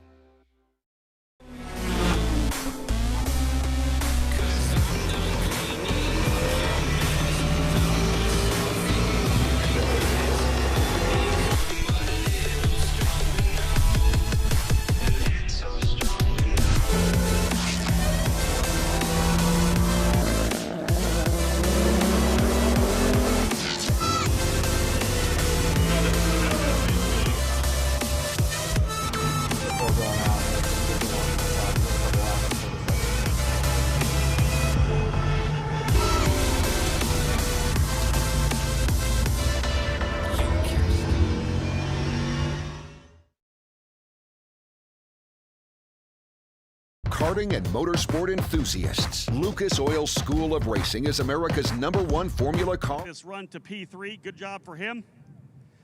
Finishing in second spot, his career best finish in the USF2000 series from the UK for exclusive Autosport, Matt Round-Garrido. MRG to P2. Last season here, when we capped things off in the road to Indy, this driver was able to get his first race win in USF2000. He knew this would be a good place to do it again. Couple of top fives at Barbara Motorsport Park. He comes here to St. Pete. It's a race win to put him into the point lead. Ladies and gentlemen, the American for exclusive Autosport, Christian Brooks. Christian Brooks with the race win. Handled the start, handled a couple of restarts. Exclusive Autosport, first, second, and fourth. Top rookie, Billy Fraser out of New Zealand. Good day for exclusive Autosport and a strong run for Juven Sooner-Murley for Pabst Racing. A winner at Barbara Motorsports Park. He has a third place finish here today. Juven Sooner-Murley and Christian Brooks tied with 66 points after race number 1. And again, tremendous job for the drivers down here in Tatus Victory Lane. We'll be back here again momentarily after the Indy Pro 2000 race. I know those drivers on the grid and set to go. But again, tremendous job for Christian Brooks. He gets his first race win of 2021. We'll put it back upstairs to Todd Lewis on the grid for Indy Pro 2000. Congratulations to the race winners, Christian Brooks, Matt Roundgarito, Yuvan Sundaramurthy, and now the big spray and celebration that will take place. These drivers will enjoy it for a few minutes, but then very quickly they will be headed back to their teams to prepare for the second race of the weekend, second race of the day, going green at about 5:20 this afternoon to get us out of our program here on Saturday. A total of 7 races. Coming up quickly, though, we're just about set for the start of the Indy Pro 2000 race here on the streets of St. Petersburg. Again, their first of 2 races on the weekend. They will have their second race tomorrow morning, but this competition extremely close, and it was Braden Eves who came up with the pole position. We'll go through the starting lineup as we're just about set to send these cars out and get set for 25 laps of racing. A little bit more racing for these Indy Pro 2000 cars. They up the stakes as they move up the road to Indy ladder. It was 20 laps for USF 2000, 25 laps of racing for these Indy Pro 2000 cars. The starting grid, as we take a look at it for the Indy Pro 2000 cars at the back, Hunter Yaney unable to provide a race time. He will start at the back of the field. Enzo Fittipaldi also difficulties, started on the starting grid. He had problems yesterday and had contact and could not make it out for an earlier session this morning, which was qualifying for race number 2. We'll hope that Enzo Fittipaldi has a better day today. Jack William Miller, the rookie in the Indy Pro 2000 series, will start in the 15th position in car number 40. Flynn Lazier, second generation driver, in fact third generation driver, son of Buddy Lazier, will roll off in the 14th position on the inside of row number 7. Kiffin Simpson, another rookie in the Indy Pro 2000 series, and car number 21 will start 13th. And it's Cameron Shields, who wasn't feeling well earlier this weekend but should be good to go, who will start 12th in the number 7 car, another rookie. Jacob Abel had some difficulties yesterday here on track in the Indy Pro 2000 series. The number 51 Abel Motorsports car will roll off 11th. James Rowe, the rookie on the inside of row number 5 in that car number 3. Colin Kaminsky, the 27, will start 9th. And Wyatt Brychek, another rookie in the Indy Pro 2000 series, will be in the 8th starting position. Manuel Suleiman with a time of 109.4568. The number 22 will roll off 7th. Inam Ahmed in the 77 car will start on the outside of row number 3. It's Reese Gold, the rookie in the 55, who will start 5th. Christian Rasmussen, the USF 2000 scholarship winner, graduating to the Indy Pro 2000 series in the car number 1, will start 4th. Artem Petrov on the outside, or the inside, of row number 2 in the 42. Your front row, it's Hunter McElray in the 18th car, and Braden Eves, back in the Indy Pro 2000 championship this season, had a race victory a week ago at Barber Motorsports Park. He will start on the pole position and lead the cars to the green flag coming up shortly. 25 laps of racing in the Indy Pro 2000 series.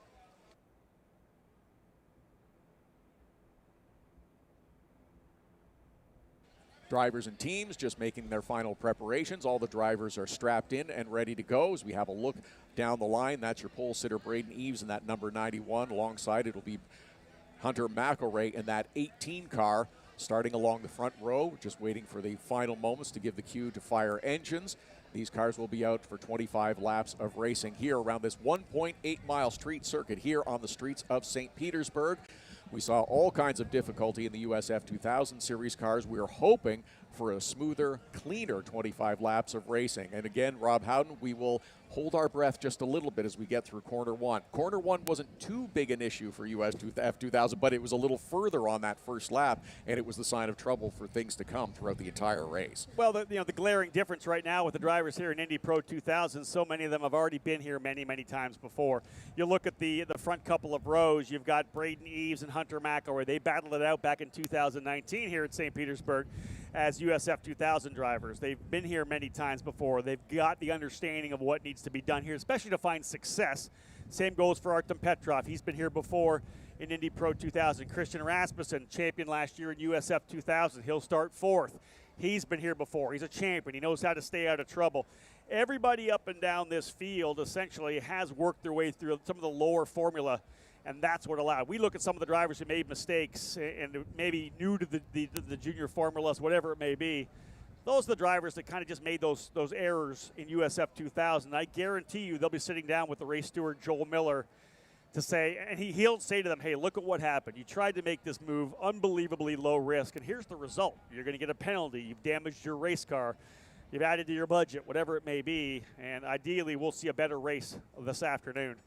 17 drivers in Indy Pro 2000, and that, my friend, is fantastic. This is a series we've seen develop stronger and stronger over the last couple of years.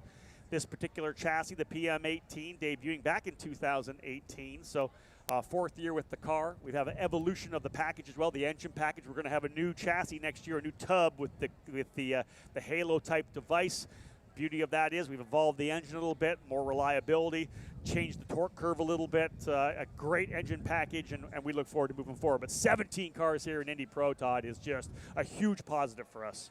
Absolutely, and Braden Eves will start on pole. He was a winner a week ago. He is back. He had some challenges to overcome with a crash and an injury, but got back in the car late in the season. He is back in the car, and he has arrived, and he has served notice that he's ready to compete this year. He is 100% and focused and looking ahead. Well, I think you go back to the paddock as well. We just saw Exclusive Autosports finish first, second, and fourth with Christian Brooks, Matt Round-Garrido, and Billy Fraser in USF2000. So you got to look at the engineering team that they have right now. Andy Schlosser running the USF2000 program, veteran engineer John Hayes on the Indy Pro 2000 category.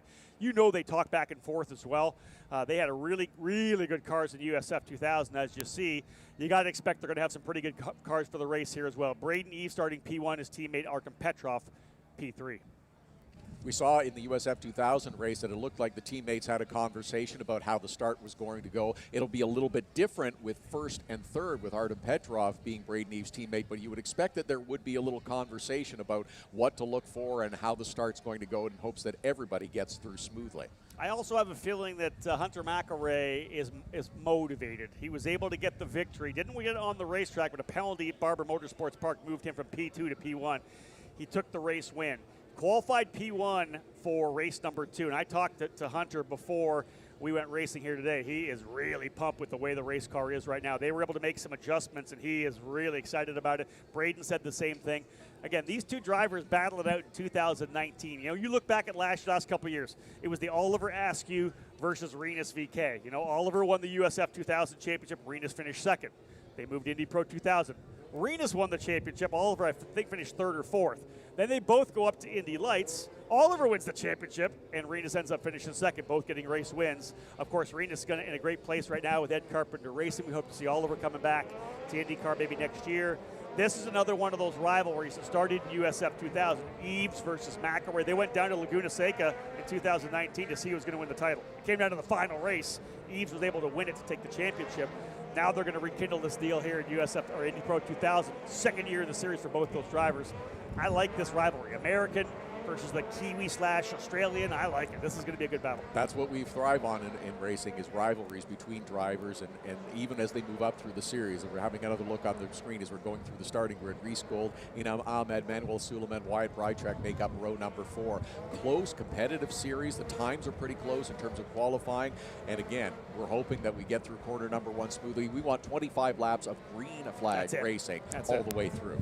Finishing off your top 10, Colin Kaminsky in the number 27 for Pabst Racing alongside James Rowe for Turn 3 Motorsport. Back in row 6, Jacob Abel, the Abel Motorsports machine driver out of Kentucky in the 51 alongside Cameron Shields from the same hometown as Will Power, Toowoomba, Australia for DeForest Racing in that number 7 machine. Again, drivers circulating around. There's row 7, Kiffin Simpson, who lives in the Cayman Islands, in the number 21 for Juncos Racing.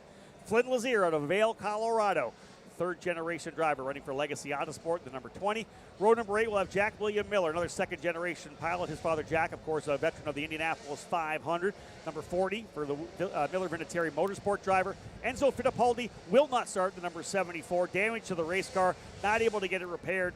He will be back in, 2.5 weeks, I think, the Indianapolis Motor Speedway, the road course. Hunter Yaney for Velocity Racing Development, starting at the tail of the field in that 16th position. Pace car is ducked on off. Eves and McElray on the front row. They'll slowly crawl their way up to that long zone, about 250 feet between the two RTI signs. They can't go till they get into that punch-off zone. Does Eves go early? Eves holding tight. He's on the throttle. Green, green, green. And Eves trying to get that big lead. Down into turn number 1. Not quite the lead his teammate Brooks had in USF2000. He'll stay to the bottom of the racetrack. Around the outside comes Christian Rasmussen, side by side with Artem Petrov. Petrov trying to go by McElroy. 2 and 3.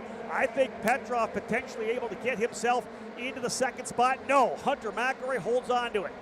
So Petrov slots into the 3rd position. There's a big lead for Braden Eves. McElroy down to the bottom. Rasmussen trying the outside. This is going to be 2 by 2 through here. And indeed, Rasmussen and the J. Howard driver development machine able to slot into P3. Petrov goes back to 4th. Artem Petrov, fiery competitor for sure. Drivers now working through 8 and 9.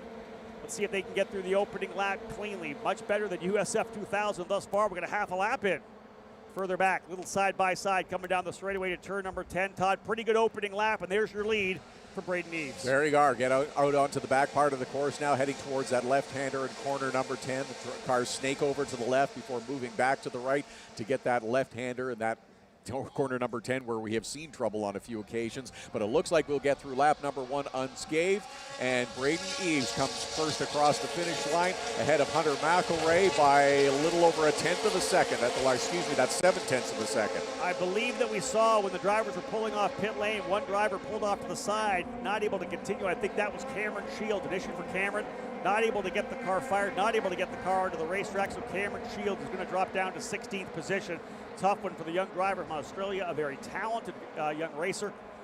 An issue there, mechanical, the D-Force entry. Drivers getting super aggressive further back. You can see some defense there as James Rowe trying to hold off, I believe, Flynn Lazier.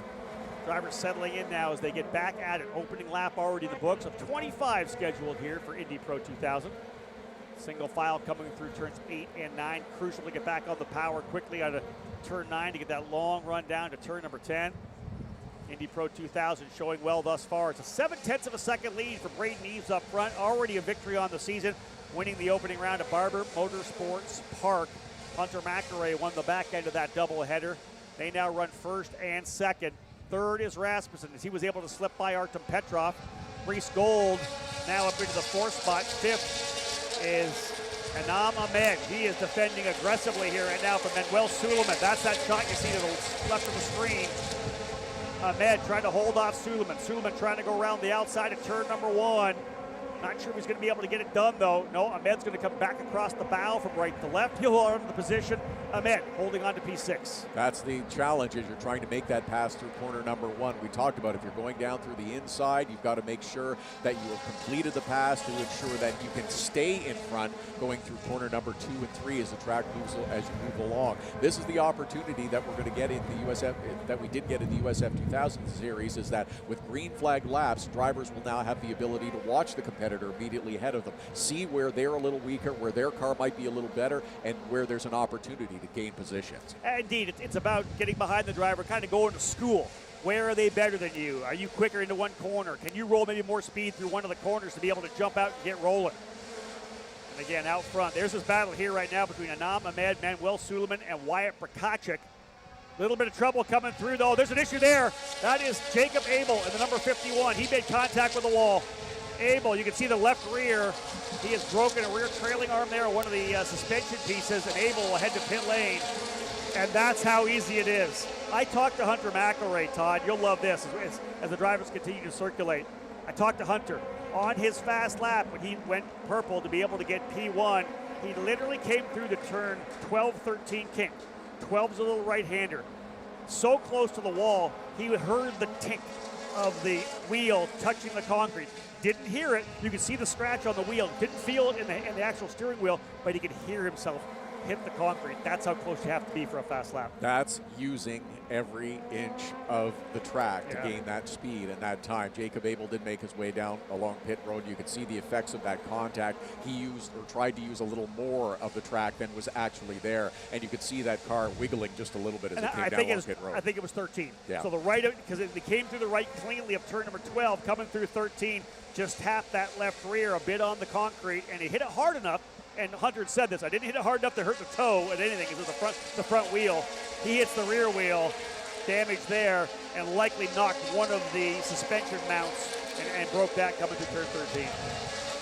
That's the illustration of how close you have to be to the walls to get those fast laps, and that's what these drivers do lap after lap after lap. Braden Eves continues to lead Hunter McElroy by up to 9/10 of a second now. Christian Rasmussen is third. Artem Petrov and Reese Gold round out your top 5. Key a lot now in the battle between Anam Ahmed and Manuel Suleiman. That is for the 6th and 7th position.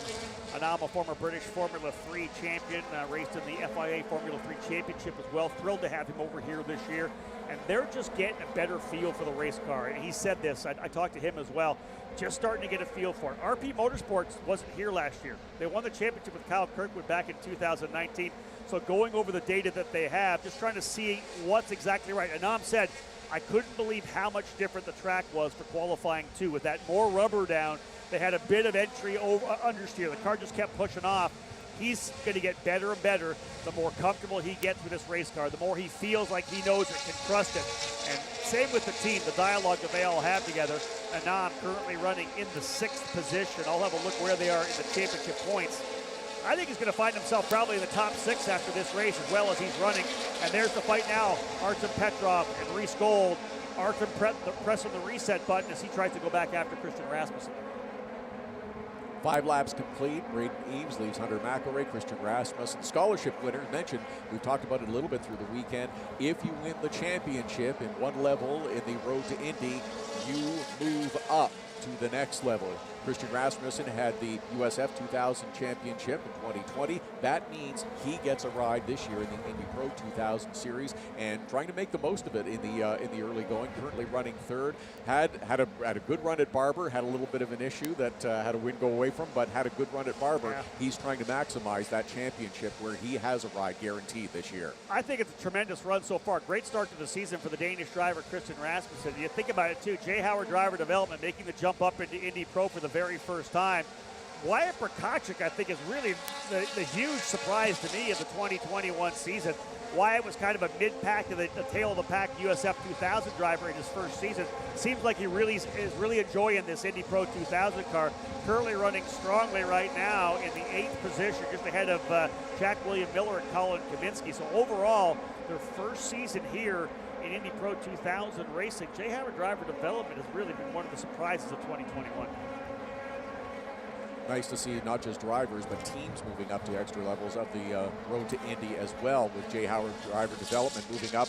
Carlin is back in the Indy Lights series this year. They had been a fixture in the Indy Lights, moved away when they started their NTT IndyCar Series program, but it's nice to have Carlin back in Indy Lights. They will be on track with their first race of the weekend a little bit later on this afternoon as well. The lead now just over a second. Braden Eves on Hunter McElroy. And indeed, the cream kind of rising to the top here right now. We talk about the drivers in their second year potentially looking very good. Eves and McElroy, second year in the program, of course, tremendous rookie seasons, single seasons in USF2000. Both those drivers race winners, battling to the championship all the way down to the end. Rasmussen has been really good out of the gate. All but won the second round of Barber Motorsports Park, a minor issue down in turn number 5. And here's that battle there. Rasmussen trying to go around the outside. He does it. Rasmussen to P2. Book it. He's able to get by Hunter McElroy. Christian Rasmussen is rolling 0.3 of a second quicker than the leader, rather Evan Eves and McElroy last time by. Todd Rasmussen on the move forward. He goes to P2. Nice move to get through and pick up the position. Now he'll set his sights immediately on Braden Eves to see if he can chase him down in the remaining 17 laps of action around this one. And again, this is what we talked about a little bit earlier. You have a chance to settle in once you get a few green flag laps and understand what your car is doing. You have the view of the car ahead of you and see where you might be faster, where you might be able to take advantage. Christian Rasmussen has done it against Hunter McElroy and moved into the second position. He'll try to do the same thing now against Braden Eves. Nice to see a good, clean move into corner number 1 in the early part of that lap. And listen, that's a great way to make the pass at 1. We saw a couple ill-fated attempts in the USF2000. When you try to make a move down to the inside of a driver in USF2000, you're all the way to the bottom of the racetrack. It's just not going to work. You have to get off on the brakes so much earlier. You're carrying less speed into the corner because you got to make that big right-hand turn. A better move is when the driver blocks to the inside. You're able to get the run to the outside. And as long as you pull almost alongside or maybe a little bit more into the braking zone, you're going to have position when you come back to the right for turn number 2 and 3. And that's what we saw there for Rasmussen. He was just able to get all the way around the outside, rolled big corner speed, and was able to get through 2 and 3 before McElroy. And McElroy, to his credit, a veteran driver, didn't force the issue. He realized that he had gotten beat in that corner. Hey, fight and live to battle another day or another corner, another lap, right? You don't want to give it away this early. Have a chance to go back and regain the position later on, because as these cars continue to circulate around for this 25-lap race, they're going to change dramatically. If fuel burns off, the tires will wear. Who handles the tire situation best? Who maintains their tires towards the end of the race, perhaps giving them an opportunity to gain positions or regain positions. But the feel and handling of these cars as fuel burns away will be significantly different near the end of the race than it was at the beginning. And one of the things I always like to point out, a driver who is really, really good at the start may not be really good at the end. You can go a little higher on your tire temps. That's going to bring your tire pressure to bring the tire temperatures up early. Everybody else, tires are coming up. You go a little higher, you're going to be good early. For the first 5-10 laps, you can be faster. But then your tire pressure will keep going. You're burning the tires off. You may not be good near the end of the race. We're only 10 laps in, 15 laps still to go. And we look at lap times right there. Rasmussen now down to 1.4 back. He was about 0.3 of a second quicker than Eves last time by. Watch for Braden Eves, though, to manage the gap that he has. Right now, running a nice consistent pace, banging out 109.6s, 109.7s. We'll see if he's challenged. If Rasmussen gets to within a second, let's see if Eves is able to go down to the low 109s. Rasmussen has taken over second spot from Hunter McElroy. Artem Petrov and Reese Gold continue to run in the top 5 as we're through 10 laps now here at the Indy Pro 2000 on the streets of St. Petersburg, part of the Firestone Grand Prix. First of 2 races this weekend.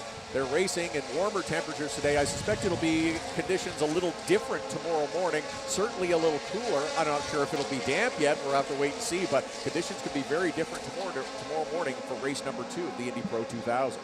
Drivers again rolling out of the front straightaway. Big, long front shoot here. So crucial to get out of turn 14 cleanly. And, of course, you're coming into this complex of corners here where the apex is literally a concrete wall. You're getting as close as you possibly can. And every one of the engineers will tell the rookie drivers to start, a couple of feet away from the barrier and slowly start working your way closer. The closer you get, the faster you are, but also you kind of increase the risk, the peril of potentially making contact with the apex. Look at how close Braden Eves and Christian Rasmussen were on that last lap around. Eves turned it at a 109.476. Rasmussen's time, a 109.479. That is almost identical. And as I had said, let's see what Eves could do. He was turning 109.6s, 109.7s, real comfortable there. Had a nice little lead over Hunter McElroy. Christian Rasmussen obviously comes to second. Now let's see what Rasmussen's got. You can be guaranteed on the radio, his strategist, his team, telling Braden Eves exactly how quick Rasmussen's going. Here's the gap. What do you like? You like a second and a half? How about a second and a half right now? A 105.4 again for Eves. Now, he'll just try to match what Rasmussen does. If Rasmussen goes down to a 109.2, we'll see if Eves is able to respond. The key, try to maintain that 1.5 gap. Don't burn the tires. 1.5 is all you need to win a race. And this, again, is part of the learning process for these drivers as they make their way through the road to Indy. Managing the car, managing the tires, managing the gap of the competitor who's trying to keep you in his sights and perhaps draw a little bit closer for an opportunity to pass as we near the midpoint of this race.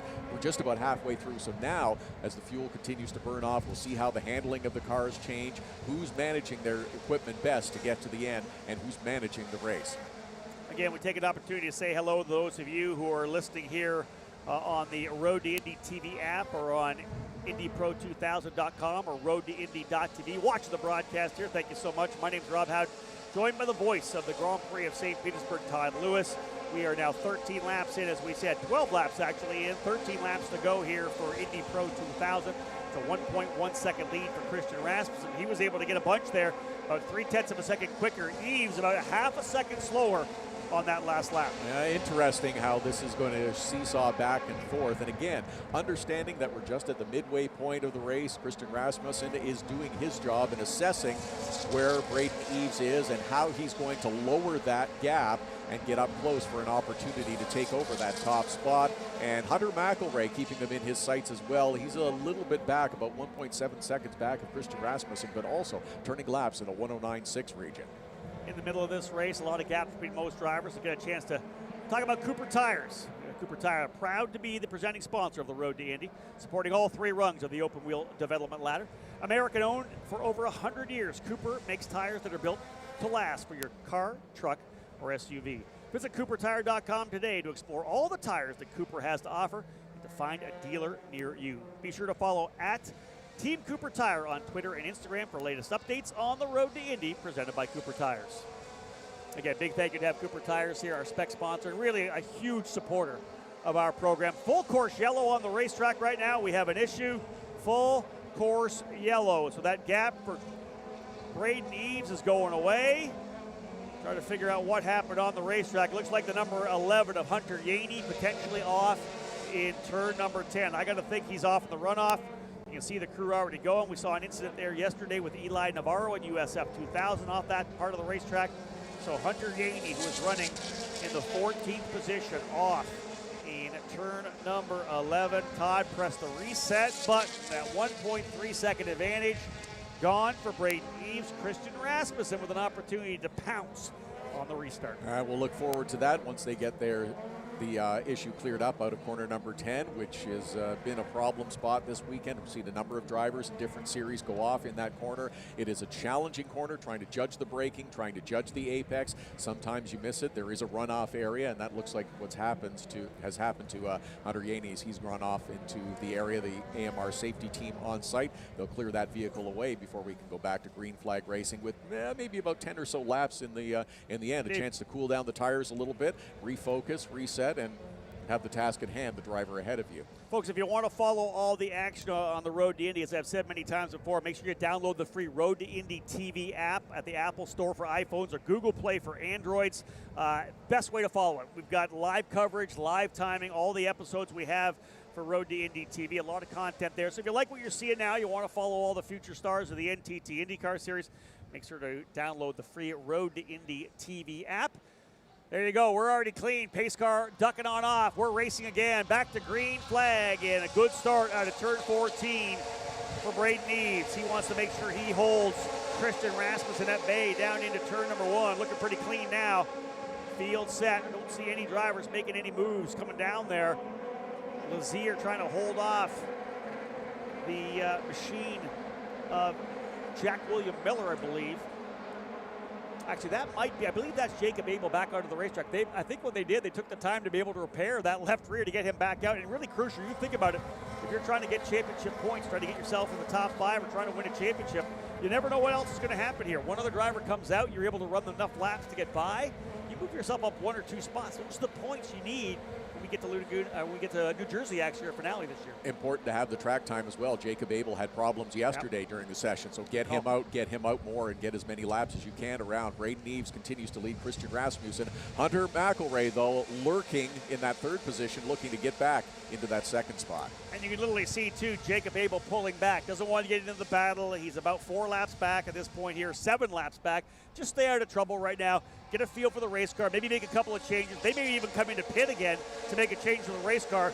Use this as essentially an in-race practice session. Exactly. All the track time available to you. Use it to your benefit. As we see that lead is at 0.4 of a second now. Braden Eves ahead of Christian Rasmussen. A lot closer than that 1.3 before that brief yellow flag period. So here's an opportunity. Whoa, there's a... Yeah, Jack William Miller. That was a huge battle there. James Rowe Jr. putting all the pressure on Jack William Miller. Jack went down to the bottom of the racetrack to defend. And as I said, if you're down to the bottom of the racetrack, you cannot carry the speed you would from the outside of the corner. You got to whoa up the car a lot more. It's going to be a tighter turn to the right. Jack just overcooked the corner, went well off the racetrack. The rest of the field streaming on into the inside. And I want to say Rowe went by, Simpson went by, and indeed Flynn Lazier sliding through as well. So again, Eves out to about a 0.4 of a second advantage. Let's see if he can't pull it back away again. Very similar lap times between 1st and 2nd. 15 laps in the book, still 10 laps remaining for the drivers here at Indy Pro 2000. There's a battle. I can see it just to the side of the screen. Lazier going to work right now on James Rowe. There's James Rowe there. Lazier on the Legacy Autosport machine all over him. Let's see if we get a pass. There they are here, coming by us here, coming to start finish. I have a feeling Lazier's going to try that move to the inside. Big run down the straightaway. Look at it. Down the inside, Rowe blocking big time. Going to come back to the outside. Rowe trying to hold him to the inside again. Lazier, side by side, book it. Lazier gets by James Rowe. That is for the 11th position, so that was aggressive, that was hounding, and that was waiting for the mistake. Great illustration of how a pass gets set up much further back on the racetrack than when it's actually completed as well. He was up hounding Rowe, going through 13, 14, the final couple of corners, popped out on the long front straightaway. Rowe moved over in a defensive manner but could not hold the position. Lear had the momentum going into corner number 1 to complete the pass. Well, I think a lot of moves for Lazier in the back. It was like, because Rowe was coming across to the inside, he went to the inside, then jinked to the outside, and of course, Rowe then trying to leak out to the left a bit to try to get a better corner and right down the inside. For a driver, Flynn Lazier, former SCCA runoffs champion too. The guy's won a lot of races in SCCA competition. I think that move is called the fade, where you kind of drift back across the track. It wasn't a move. It wasn't a defensive move. I faded. Same thing here. Good battle between Anam Ahmed and Manuel Suleiman. Suleiman trying around the outside. Ahmed's going to dive it down to the bottom. Side by side, maybe some contact. No, and Suleiman is through. Suleiman through to take over 6th spot, and now Ahmed's going to watch out for Wyatt Prokachik now. We're getting some good racing further back, just outside the top 5. Ahmed now has Prokachik on the outside. Colin Kaminsky there to try to pick up the pieces. This is tremendous racing just outside the top 5. Manuel Suleiman, 2 times the winner last year, Mid-Ohio at New Jersey Motorsports Park. Running for Hunklos Racing this year. He's now up to 6th spot behind his teammate Reese Gold. Ahmed back now to 7th, Prokachik 8th. 9th is Colin Kaminsky, and behind them trying to close back up as well. Then that's the next group. Actually, Kiffin Simpson leads the next battle with Flynn Lazier, James Rowe, and Jack William Miller. Good example there of making a pass. You want to be careful making a pass and ensuring that you're going to be able to complete it. You don't want to get too close to the walls where you're going to run into issues. But you can't be delicate either. You've got to put the car in there. You've got to stick it into position and let that competitor know that you are coming through. You are taking that spot. And the term I like to use, Todd, is a decisive move. You have to be aggressive, decisive. So literally, if you own the apex, you own the exit to a certain extent, right? Some of these tracks with a wider exit, maybe not so much, but that's really kind of the bottom line. If you're the first driver to the exit, if you present yourself, you're decisive with your overtake. The guy on the outside has got no choice but to secede the position. Working lap 19, it continues to be Braden Eves out front. Christian Rasmussen second, 0.4 of a second behind. Hunter McElray is third, and lots of action throughout this field. Yeah, hold your breath a little bit further back. That was Jack William Miller getting to the inside of James Rowe. Cameron Shields back onto the racetrack. He's 2 laps back, but I'm glad they were able to get him done. Something happened where he got checked up on the grid on the pit lane rolling out. Guys were jumping on the brakes, I think. I saw him pull to the side, stalled the car, able to get it refired. He ends up going 2 laps back, but he's showing exactly the speed he has right now, trying to come to the front of that group. There's Manuel Suleiman. That's how far back he is from Reese Gold, as here is your drivers, 5th, 6th, 7th, 8th, 9th. That is Gold, Suleiman, Ahmed, Prokachik, and Kaminsky. 6 laps to go in Indy Pro 2000. Just the one quick stoppage for Hunter Yeaney going off and not being able to get turned back around over in turn number 10. The AMR safety crew righting him, firing him back up, and he's back on the racetrack as well. But right now, Braden Eve just 0.3 of a second holding that gap over Christian Rasmussen. Rasmussen has closed that gap down in the last lap or so, just 0.3 of a second, and another 0.6 of a second almost back to Hunter McElray. Those top 3 all in touch with each other, all 3 looking to maintain and or improve their position through the final 5 laps of this race. Yeah, time to start keying on the leaders here now. We've been picking up some of the battles further back, but this fight up front here right now, Braden Eve's going to use everything he can to battle it out with Christian Rasmussen. And these are the last 2 consecutive USF2000 champions scrapping it out right now. Braden Eves won in 2019, Christian Rasmussen in 2020. Multiple wins last year for Rasmussen. He's trying to see if he can't grab his first Indy Pro 2000 victory. Thus far this season, Braden Eves winning round number 1. Hunter McElray winning round number 2. Do we get a first double winner, or do we get our 3rd victor of 2021? That's the battle right now, Eves versus Rasmussen. Those front three cars have a little bit of a gap back to fourth place with Artem Petrov and Reese Gold rounding out the top five. And Christian Rasmussen is trying to stick that nose in just a little bit. It looks like he's trying to creep a little closer as they go through the back part of this course, looking for that opportunity to get out in front. Where is his car better? These cars have changed significantly since they started 20 laps ago. Where is there an opportunity for him to take over top spot? Hunter McElroy closing back up from P3. Artem Petrov starting to stretch it out there as well. The key is, what does Braden Eve do? You know, he wants the victory, but also Christian Rasmussen 21 points back in the championship. If he forces the issue, do you fight back hard? Do you let the position go and try to fight back later? We'll see what happens. It's going to be a run here. 4 laps remaining when they come back out. A little bit of a tight pinch there for Rasmussen. Is he going to get enough draft? Indeed he is. He's right there. Braden Eves trying to break the draft a bit as they come onto the straightaway. That's okay. He's not moving in reaction to a move for another driver, just trying to break. You're allowed to move left to right, trying to break the draft. It's moving in reaction to another driver's offensive move that's illegal. Right. If Rasmussen had made the move first and Eves had reacted in front of him, that is a defensive move. That's what you cannot do. But right now it is 3/10, and Rasmussen looking to the outside. Trying the outside in turn number 5. They're going to be tight coming through. A little brake lock up there. Again, across the bow. Eves comes from right to left to hold him off. That penalty for the move in defense is what Christian Rasmussen had in race number 2, trying to hold off McElroy back at Barber Motorsports Park. A 5-second penalty dropped him back in the field and moved McElroy to the race win. We got a scrap further back here as well. Look at that fight. That, I believe, is Gold and Suleiman going at it. It's the 2 teammates from Juncos Racing now ready to battle it out for 5th and 6th. Suleiman right on the gearbox. And here comes Anam Ahmed as well.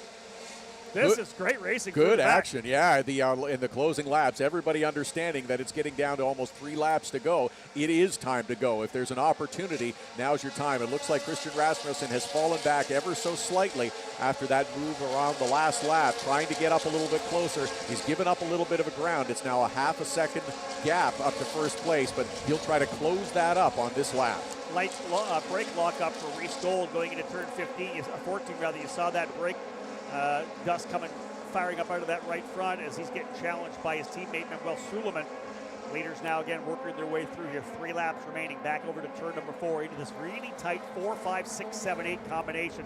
It's just this right, left combination. Back over here to 8 and 9. Top 4 drivers now separated by less than 7/10 of a second. They got 2 back to Manuel Suleiman as he's been able to get by his teammate. Manuel Suleiman by Reese Gold. Move the second-year driver now up into P5. Gold in 6th, and Anam Ahmed getting more and more comfortable with his PM18. He may look to try to find a way by as well. There they are coming through turn number 10. Back to Wyatt Prokachek and Colin Kaminsky, who run now 8th and 9th. And here's the one thing for Braden Eves. If Hunter McElroy gets close enough to start challenging Rasmussen for P2, that's going to take away from Rasmussen's offense trying to get to the lead. So again, down into turn number 1. 2 laps remaining for Braden Eves trying to get his 2nd win of the season. Gap is a half a second. There's only 2 laps to go, and there's still a bit of a gap back to 3rd place as well. Another half a second to Hunter McElroy. Who's going to have the opportunity? Who's going to be aggressive on this lap to try to close that gap down? And is Christian Rasmussen going to have to play offense, or is he going to play defense with Hunter McElroy behind him? Artem Petrov looks like he is far enough back that he will not figure in that battle for the top spot, but when 2 cars get together, you never know what's going to happen ahead of you. And regardless, it would be the 3rd straight top 5 for Artem Petrov. Great start to the season for him. Again, the fight here right now, 1st, 2nd, and 3rd. About a half a second between all the drivers up in the top 3 here. Watching the lap times, Eves and Rasmussen almost identical lap times. Rasmussen quicker by 0.02 of a second last time by. But this is the run here right now. Big try to diamond there, try to get on the power early for Rasmussen. White flag going to fly this time by for Braden Eves. Big run down the straightaway. Gap is about 8 car lengths as they come by start finish. Turn 1, obviously the big opportunity. Got to apply the brakes cleanly. Eves through nicely, rolls back on the power of turn 1. Nice advantage there. That's the first defense that you had to get done. The second will be down here to turn number 4. So far, a smooth closing lap for Braden Eves, who has led from the start. He continues to maintain that position out front, now working through the tight back part of the course, where Christian Rasmussen got a little closer a couple of laps ago, but wasn't able to get by and really challenge for him. I'm not sure if he's going to have an opportunity to get close enough before corner number 10. Another passing opportunity, but a perilous one if it goes wrong. Good run so far for Hunter McElroy, P3 on the racetrack, trying to put that pressure on Rasmussen. He'll start P1 tomorrow morning for race number 2 of Indy Pro 2000. Eves out at turn number 10. It's all about just rolling quickly through 12 and 13, back to 14. Rasmussen could go to the inside of this corner, does he? They'll work their way to turn 14. Rasmussen right there. Nice clean run. Here they come out of the corner. Eves is going to go to the bottom of the racetrack, holding that spot. Here comes the drag race to the line. Eves is already celebrating. He is the winner. Braden Eves victorious in the opening race here at the Grand Prix of St. Petersburg for the Indy Pro 2000 category. He puts the Cambridge Global Payments exclusive auto sports machine to the top of the charts. Again, Braden Eves, 2019 USF2000 champion, extending his point lead significantly over Hunter McElroy. Tremendous run for Braden Eves, challenge from the get-go. Christian Rasmussen second, Hunter McElroy third. Three drivers that we've seen excel in the USF2000 program over the last couple of years. Another top 5 finish for Artem Petrov. He is 1 point behind Hunter McElroy in the championship standings. Manuel Suleiman able to get by his teammate Reese Gold, as we know. Manuel ends up in 5th, Reese Gold 6th, 7th, Anam Ahmed, another top 10 finish for the RP Motorsport driver. Wyatt Bekacek in 8th spot, Colin Kaminsky in 9th, and Kiffin Simpson rounding out the top 10. Braden Eves challenged all race long, could not make it even a single error as Christian Rasmussen able to get by Hunter McElroy, Todd, there mid-race. Then he started putting the challenge on. I think McElroy, being as close as he was, probably kind of, maybe took away a little bit from Christian. But I know the driver making a rookie run here in Indy Pro 2000, Christian for Jay Howard Driver Development, he's got to be thrilled.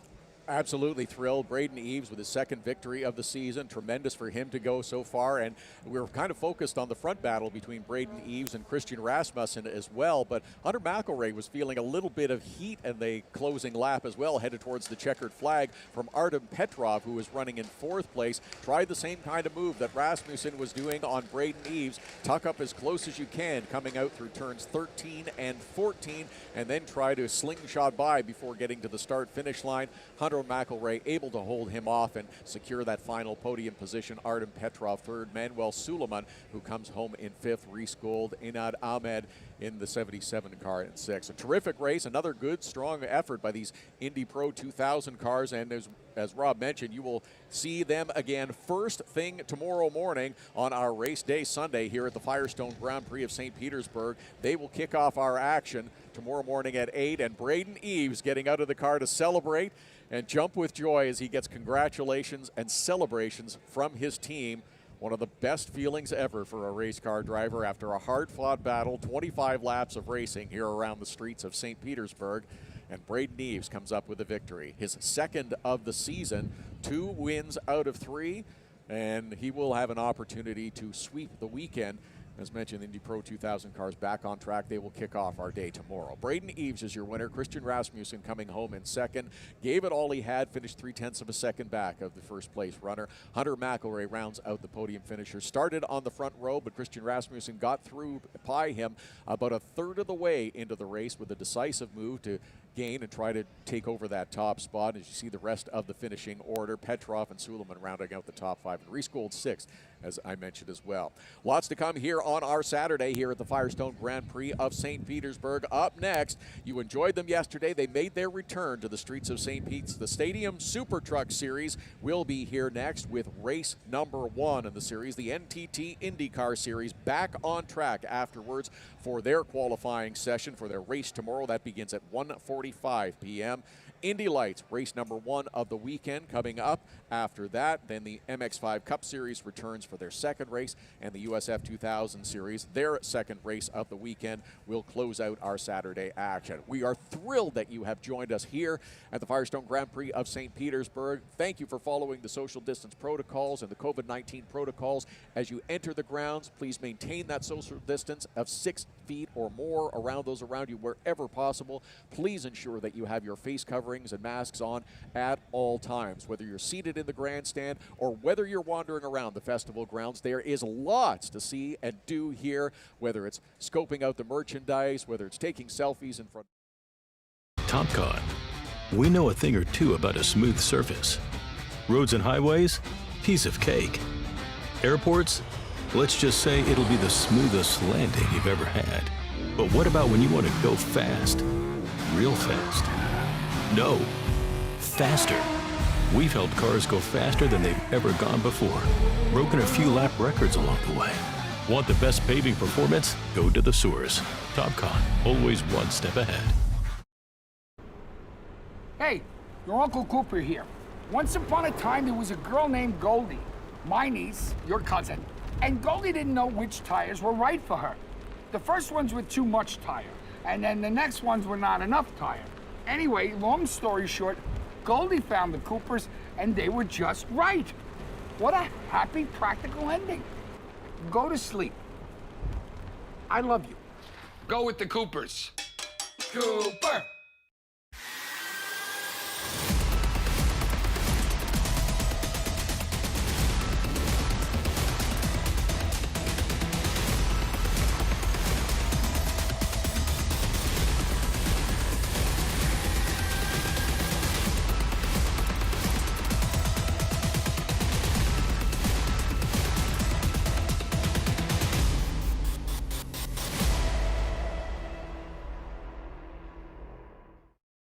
Karting and motorsport enthusiasts, Lucas Oil School of Racing is America's #1 Formula Car race school. Enjoy modern paddle shifters, pit speed limiter, and onboard video along with integrated data systems. Get started today with our... Good points for Hunter, and he'll go to the third spot on the podium. Finishing in second spot today, Christian Rasmussen, last year's USF2000 champion. Another podium finish here, right there in the championship battle for J. Howard Driver Development. The Danish pilot working his way to second, but great way to start the season for this young guy. We saw him in USF2000, the champion of 2019. 2 wins to start the season. Folks, it's a double win to start the day here for Exclusive Autosport. They won in USF2000. They win here in Indy Pro. The victor today, the young American Braden Eves. Braden Eves, flag-to-flag race win for the driver in the Cambridge Global Payments Machine for Exclusive Autosport. Qualified on pole, capitalized that just as he did at Barber Motorsports Park, winning from the pole position. Tomorrow morning, it will be Hunter McElroy starting on the pole. This is going to be an exciting race for sure. Early morning, much different weather conditions. Track, of course, continually changing all weekend long with all the IndyCar rubber that goes down. Every time our Road to Indy drivers roll on track, it's a different track. It's a different being. It's just more grip. Sometimes it's a bit slippery. But again, champagne flying. They don't want to get those suits too dirty, folks. They got to wear it again tomorrow because champagne stinks. I'm telling you that overnight. So they want these suits to stay clean. But again, the future stars of the NTT IndyCar Series just 2 steps away. Third place, Hunter McElroy. Second place, Christian Rasmussen. And third place, Braden Eves. 3 different countries on the podium. New Zealand, Denmark, and the driver on top of the podium for one more shot, Braden Eves, winning today in Indy Pro 2000. Karting and motorsport enthusiasts, Lucas Oil School of Racing is America's #1 Formula Car race school. Enjoy modern paddle shifters, pit speed limiter, and onboard video along with integrated data systems. Get started today with our 2-day basic or advanced course. Lucas Oil School of Racing is the official school of the Road to Indy. We can also qualify you for your SCCA license. Get started today by visiting us at www.lucasraceschool.com.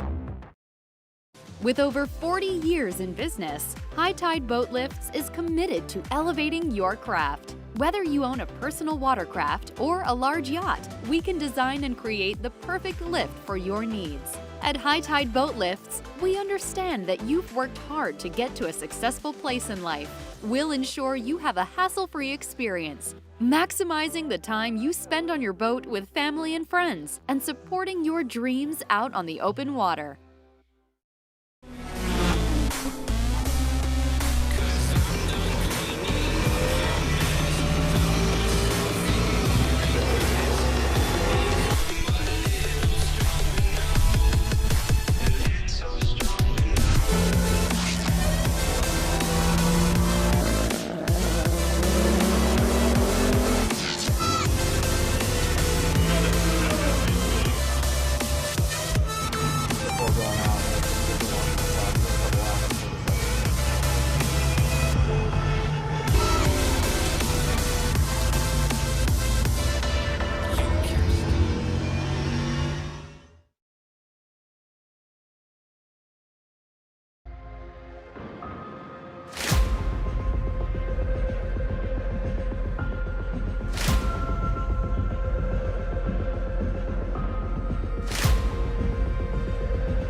Hey, your Uncle Cooper here.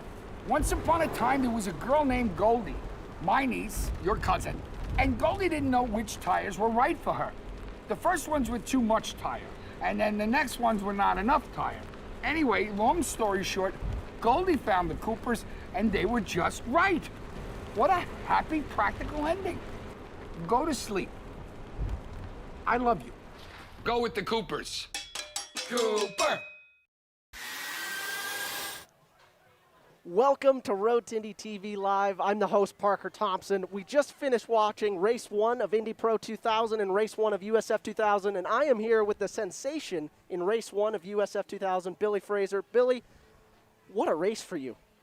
Oh, it was unbelievable. It's the run into turn one. It's pretty exciting. You've got this massive runway to deal with. I gave it my all on the warm-up lap. The tires were up to temperature, and yeah, from there I gave it my everything. I was pretty lucky with the restarts throughout the race. I mean, I had a lot of more opportunities to pass, especially like a technical track like this. And next race I'm starting P18, but I'm excited to see what I can do from there. So what has it been like? You've obviously raced a lot in New Zealand. You've had a lot of Formula Car experience.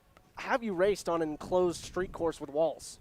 No, not at all. We've got one track in New Zealand, Pukekohe Park. It's a high-speed ring, but it's nothing compared to this track. To have only 30 minutes of practice yesterday, and I think about 5 or 6 green laps just with the red flags and straight into quali. But to start 8th, finish 4th, I'm very proud of myself and the team at Exclusive Autosport for putting me in a comfortable car that I can go to battle with. I don't want to speak on the voice of the Road to Indy's behalf, Rob Howden, but I'm sure you're in contention for the star of the race for race 1 there, 8th to 4th. And in the style you did it, you were in 3rd for a brief moment. Take me through getting to 3rd.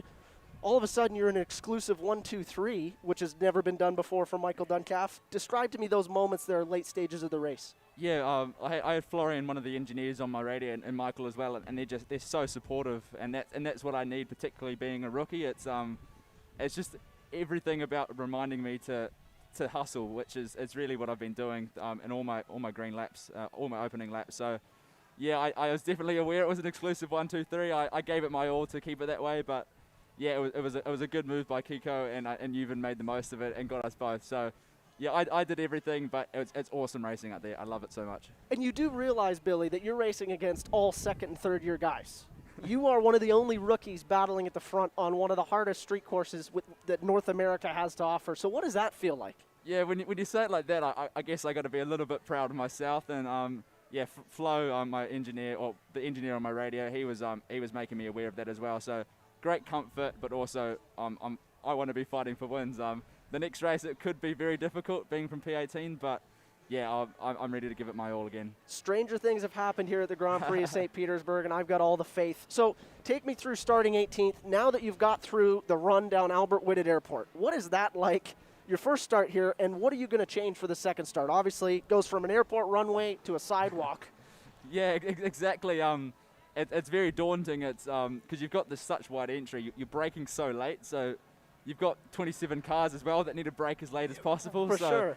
Yeah, it's always easier when you're at the front, you get to pick, but I might be limited by other cars around me, but it's a wide entry. I know what I did last time, outside worked for me, so no reason why it can't work again, but it's one of those things where you got to really pick it in the moment, and having experience, particularly on cold tyres throughout the summer, at New Zealand summer with TRS, it's just meant I've been able to practice those skills where other people, this is their 3rd race. This is kind of although I don't have a lot of experience in the car, I've kind of been racing for the last 2 or 3 months, yeah. For sure, and you're pretty good on cold tires as we saw in race 1. So we definitely look forward to Billy Fraser in race 2 of USF 2000. Coming up next, we got some more guests, hopefully from the Indy Pro 2000 race.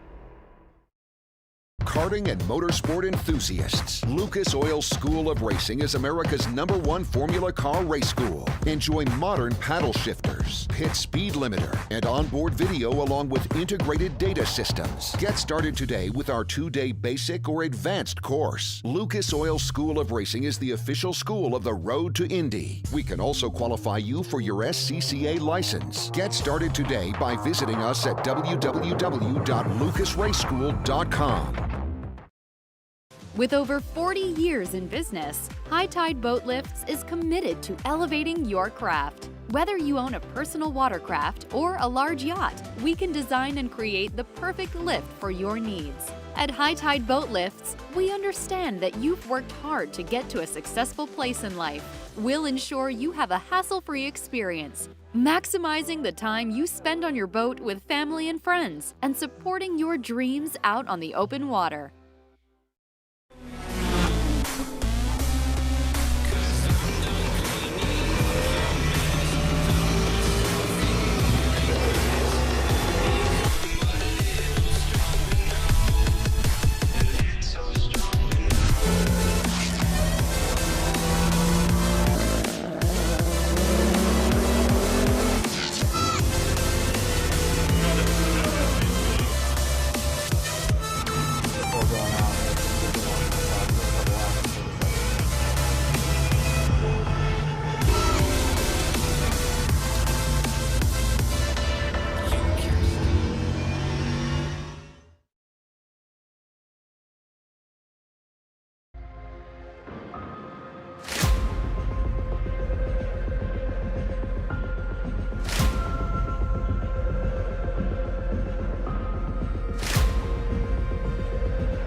We know a thing or two about a smooth surface. Roads and highways, piece of cake. Airports, let's just say it'll be the smoothest landing you've ever had. But what about when you want to go fast? Real fast? No, faster. We've helped cars go faster than they've ever gone before. Broken a few lap records along the way. Want the best paving performance? Go to the source. Topcon, always one step ahead. Hey, your Uncle Cooper here. Once upon a time, there was a girl named Goldie, my niece, your cousin, and Goldie didn't know which tires were right for her. The first ones were too much tire, and then the next ones were not enough tire. Anyway, long story short, Goldie found the Coopers, and they were just right. What a happy, practical ending. Go to sleep. I love you. Go with the Coopers. Cooper!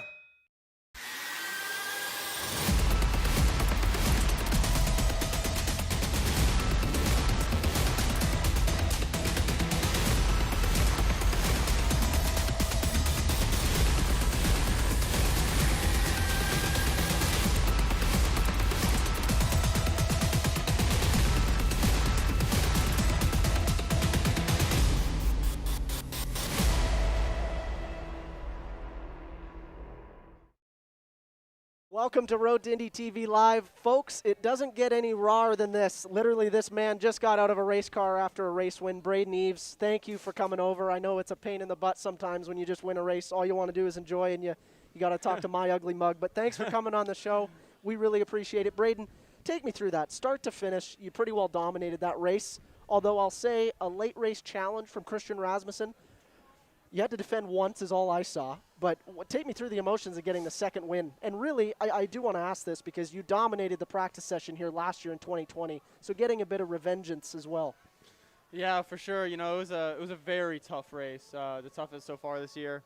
You know, he was just really strong at the end. You know, our tires, I think, fell off a little bit more than his did. So it was tough. And, you know, I kind of built that gap, used some of my tire early to get that gap. and then the yellow ended up costing me some of that. I had to build that gap back out. But, all that matters is that I crossed the line first, and we were able to do that. Good points.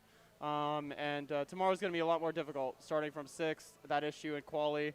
I think I would have been easily good for another pole position, but, it is what it is. Sometimes things happen. That is racing for sure. So I do want to talk, too, to take the fans through. Number one, at the start of the race, you've got Hunter McElroy behind you. So, Hunter, you pretty well outpaced, right? You could see that you had pace on, but all of a sudden, halfway through the race, it switches up and you've got Christian. How does that change your mentality? Like you said, you used your tires up early. You knew that you were good on Hunter. Now you've got another competitor coming up. Yeah, it's you just got to get something out of yourself that maybe you weren't getting out of the car earlier. You just have to switch it back on instantly, not make any mistakes. And, I made a mistake. I actually clipped the curb in turn 11, that left-hander, and he actually got really close to me. But I was able to hold it on, got a good exit through the last corner, and he wasn't close enough to get by me in turn 1, so that was good. But, I think we got to do some work for tomorrow to make sure that we have a car that can not only, start from pole and finish first, but a car that can work through the field and then finish first. So it's going to be tough, but I know the Exclusive Autosport team is extremely strong. We've been so good this season, and I think we'll be able to do it. Well, and let's talk about, not just you, your team, Exclusive Autosport, and Michael Duncalf and the whole crew over there. Quite a breakout season. They've had wins before on the road to Indy, but we're talking locking out front rows now in 2021. We're talking about finishing 1-2 at Barber, dominating races. They finished 1-2 in USF2000 today, and now they come home with another win. What has that been like to be a part of the Exclusive Autosport movement? Oh my gosh, it's something very special to me.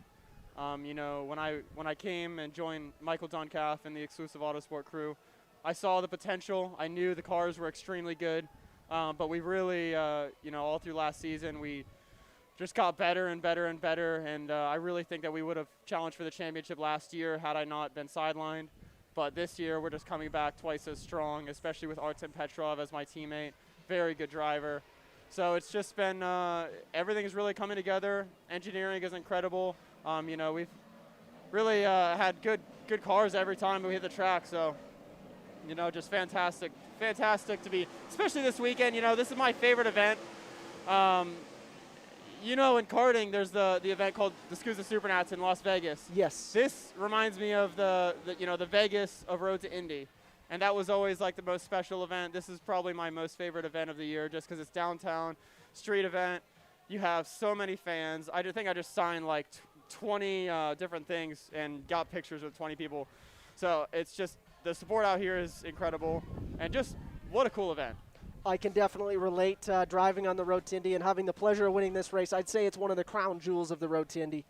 My last question, it's a little off topic with racing, but it's very on topic for Braden Eves and Exclusive Autosport. I've heard that all of Cambridge Global Payments is out here at the Grand Prix of St. Petersburg to watch, and what a race. You've dominated USF2000 Exclusive Autosport. You've got the win with Braden Eves. What is it like to have the fine folks from Cambridge down to watch you claim a win?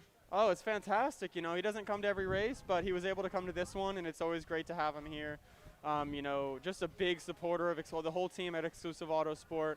I'm very proud to run the Cambridge as title sponsor of my car. And what a weekend for him to show up. Definitely the best weekend that Exclusive Autosport has ever had. USF2000 and Indy Pro 2000. Yesterday we went 1-2 and 1-3 in the qualifying sessions. So, wow, like mind-baffling. So, it's been so good to have them here, and I'm looking forward to tomorrow. Hopefully we can get another good result for them. Not too bad for my team from Saskatoon, Saskatchewan. So awesome to see you guys out there doing so well this year. Coming up next, we've got Indy Lights Race 1. For the American viewers, you can catch that on Peacock TV. For our international viewers, you can stay right here on Road to Indy TV Live. And for anyone from Canada, Rev TV is your go.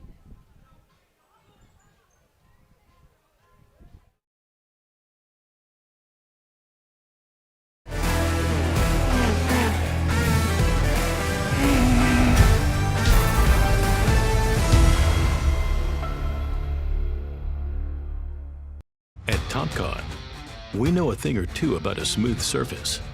Roads and highways, piece of cake. Airports, let's just say it'll be the smoothest landing you've ever had. But what about when you want to go fast? Real fast? No, faster. We've helped cars go faster than they've ever gone before. Broken a few lap records along the way. Want the best paving performance? Go to the source. Topcon, always one step ahead. Hey, your Uncle Cooper here. Once upon a time, there was a girl named Goldie, my niece, your cousin, and Goldie didn't know which tires were right for her.